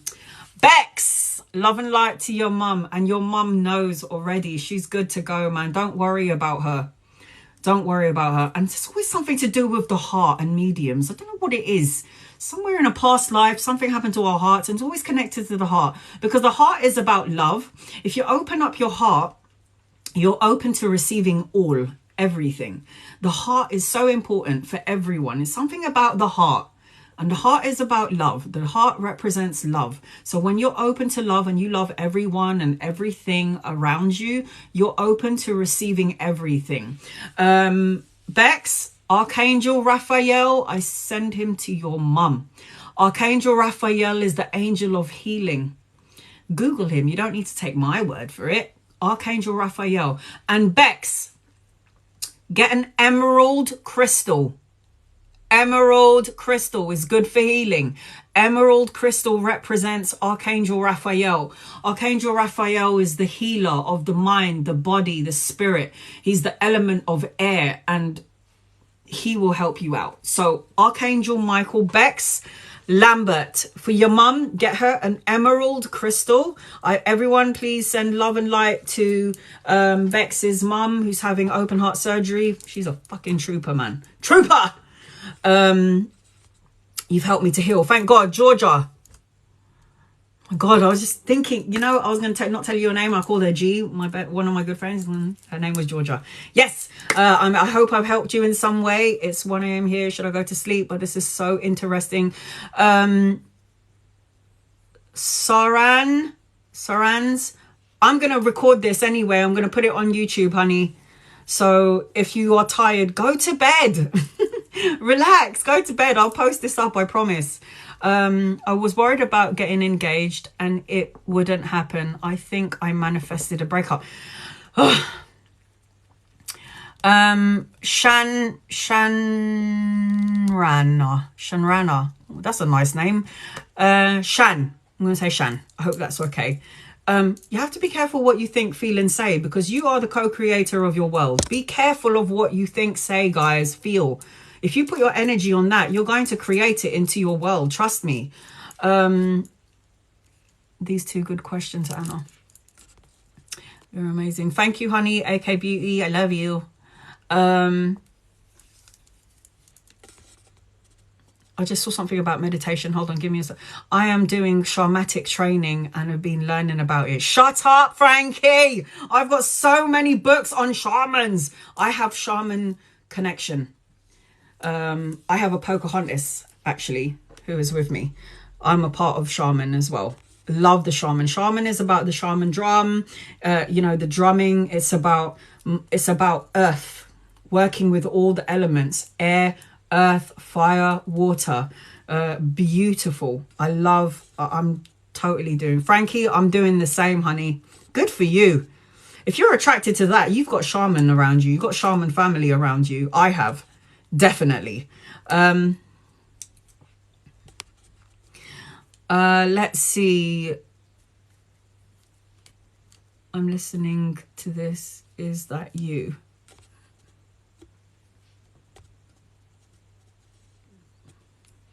Thank you. This life has made me feel so much better. I'm so glad I'm here to help.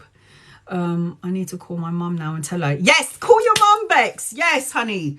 Get some green emerald crystal. Cleanse the crystal before you use it, because people touch crystals and their energy goes into it. When you cleanse your crystal, hold it in your hands and blow it, because you put your life force energy into the crystal when you blow it, and then you clear out any other energy that touched it. You can also put it underwater, or you can meditate on it. Put it in the heart hands where your heart is, which is on the left side, and you just cleanse it with white light. Just visualize white light cleansing your whole body all the way down to your arm into your crystal, and you program your crystal, and you say to your crystal, do your job of healing and protecting. Set the intention. And when you want to charge your crystals as well, guys, you can charge it in the moonlight, divine feminine, or you can charge it in the sunlight, divine masculine. So you put your energy into your crystals, and your crystals, when you meditate or manifest on it, wow.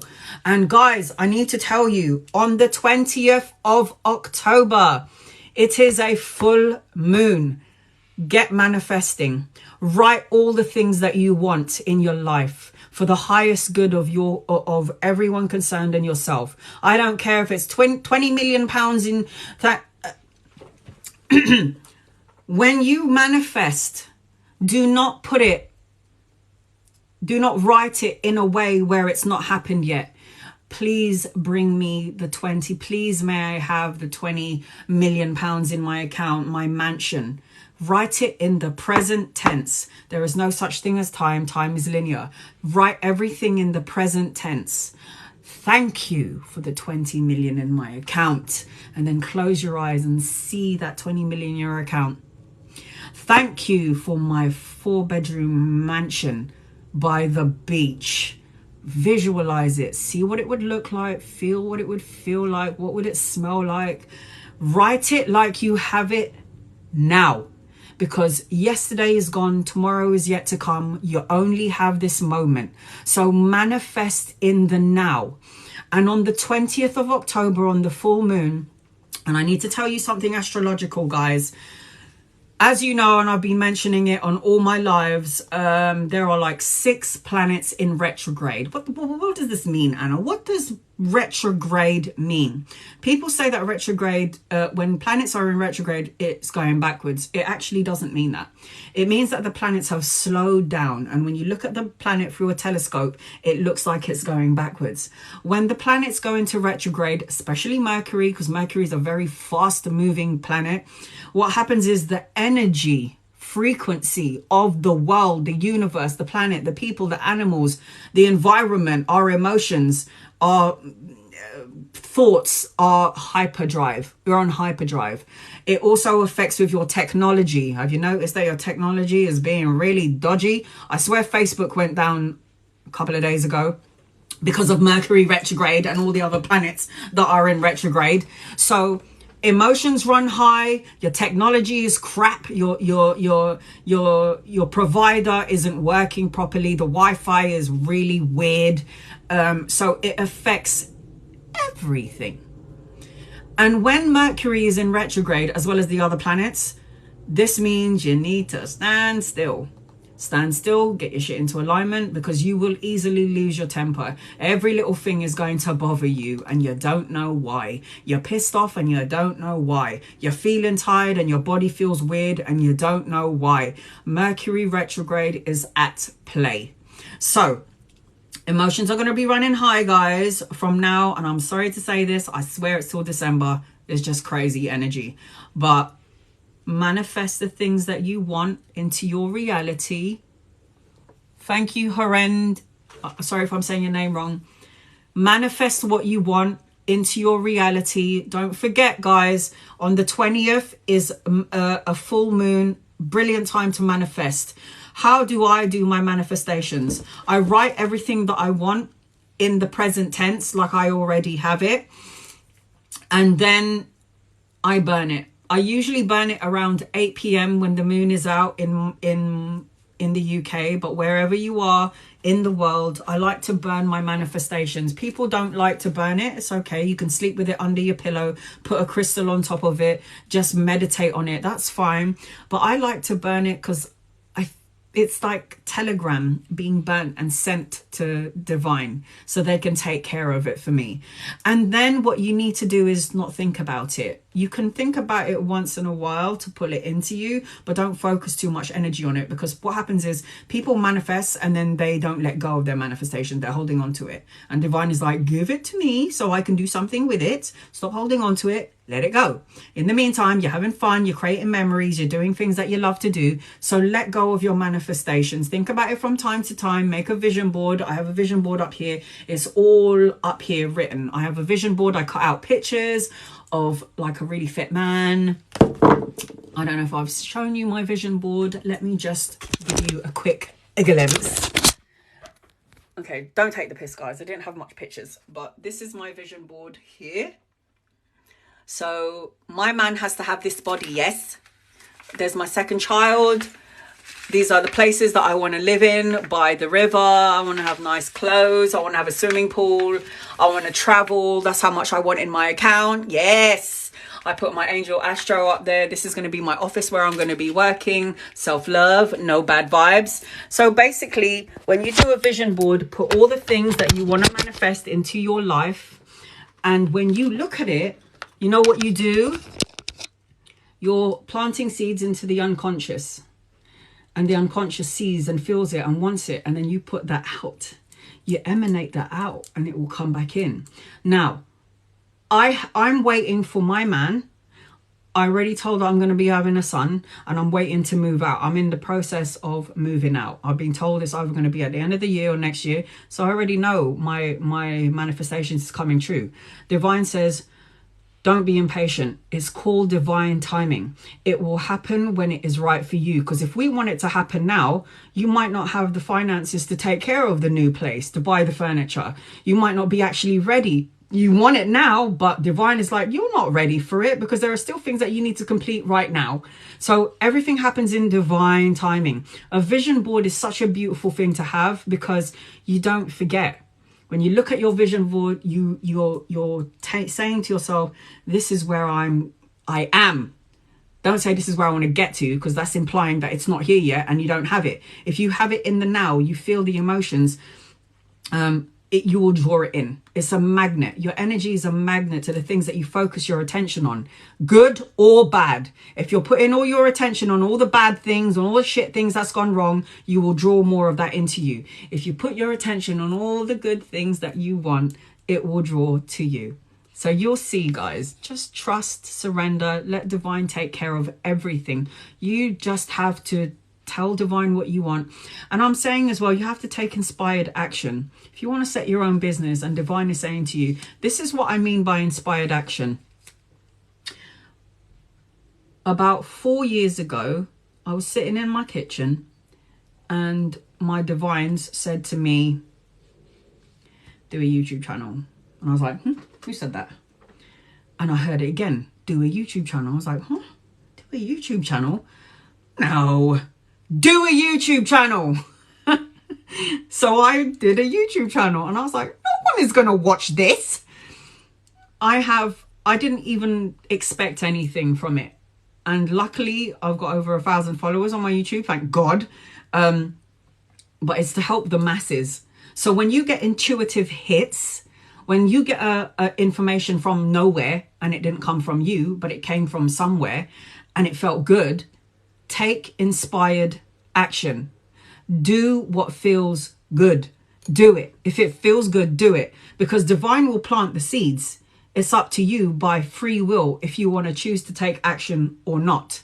So hey Adam, how are you, honey? Adam Jr. Hey Bill. So take inspired action. If you get an intuitive hit and in your soul it feels good, that's divine telling you this is the time to do it. Go do it, because you don't have any idea. Don't worry about the time frame. It will expand. People will see you. It will grow and we will help you because your intentions are good. You're doing it for the masses, for the highest good of all concerned. Trust me. If I get that 400 billion million that I want, I'm going to be opening shelter homes. I hate seeing homeless people on the street. I feel sick. I don't feel anyone should be homeless. I know what it's like to have no home and to sleep on the street. Not nice. So if I ever have that money, best believe I'm going to be opening all the shelter homes in as many countries as I can. I've already got chefs that want to cook for free. Love you guys. I've already got security because I worked in security. That's like, Anna, I will help out when you open up your shelter homes. I am going to help you out. So I've already got people lined up. Divine is already lining up people for me. I just have to be patient and wait. Everything happens at the right time. Kira, look at that. You see? I want to open up shelter homes for the people. I want to have a couple of crystal shops in and around London as well. Because crystals are healing. So I have plans. And everyone was like, you shouldn't be charging for tarot. The money that I save from my tarot is going to help me open up this business, the shelter home. Everything that I get from the masses, it's not for me. I want to do it. I want to open up shelter homes for those people. There's a really beautiful homeless man on the street. And every time I see him, I try to give him as much as I can. Food banks. If you have no food, I was homeless. I understand. Brown eyes, cat's eyes. Honey, listen, when you're homeless, man, that's hitting the shithole. That's hitting rock bottom. But we survived it, didn't we? We survived it. We're here. We're good. I saw someone homeless this morning and I thought nobody should be homeless. Do you see what I'm saying? There's too many good people out there, and we want to do so much, but we think finances is what we need to start it. No. If you've got food in your house that you don't use, that you don't eat, listen, go and give it to that homeless person on the street, because they will be so thankful. You have more than most. You know, you have what somebody wants already.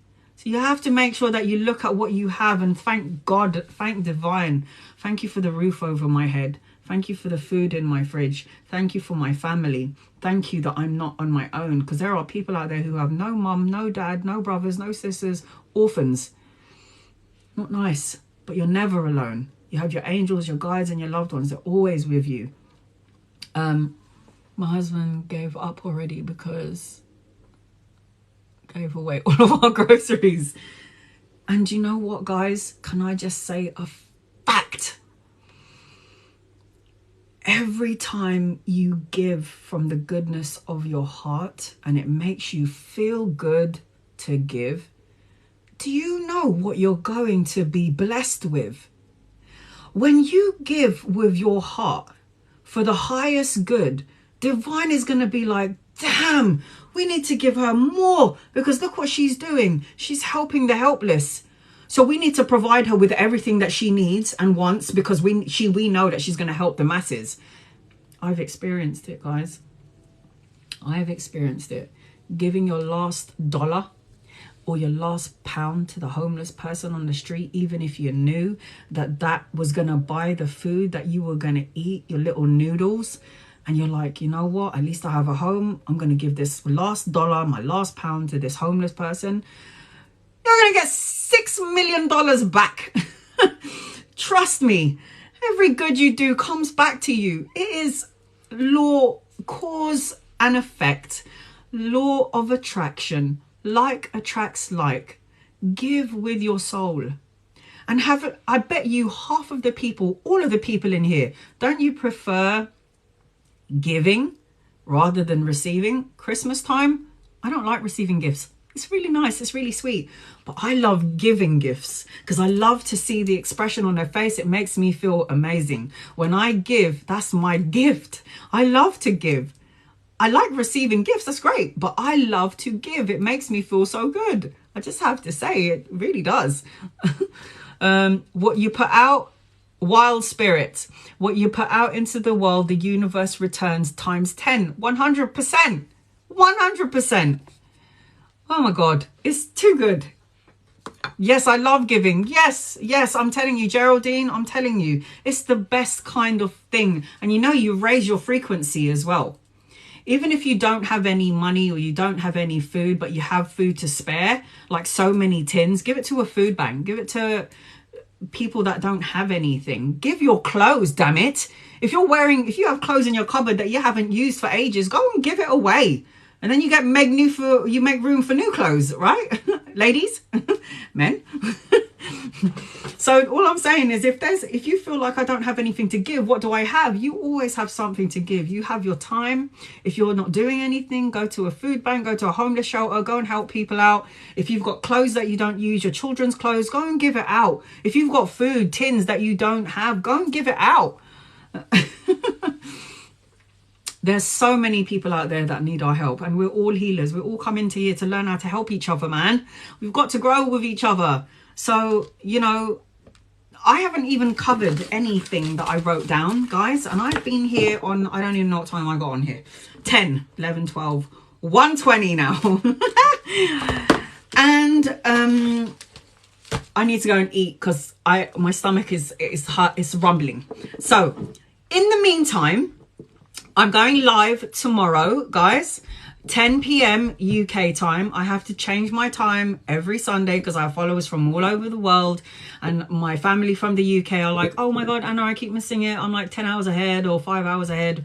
And I'm like, okay, so I have to vary my time. So 10 p.m. UK time tomorrow.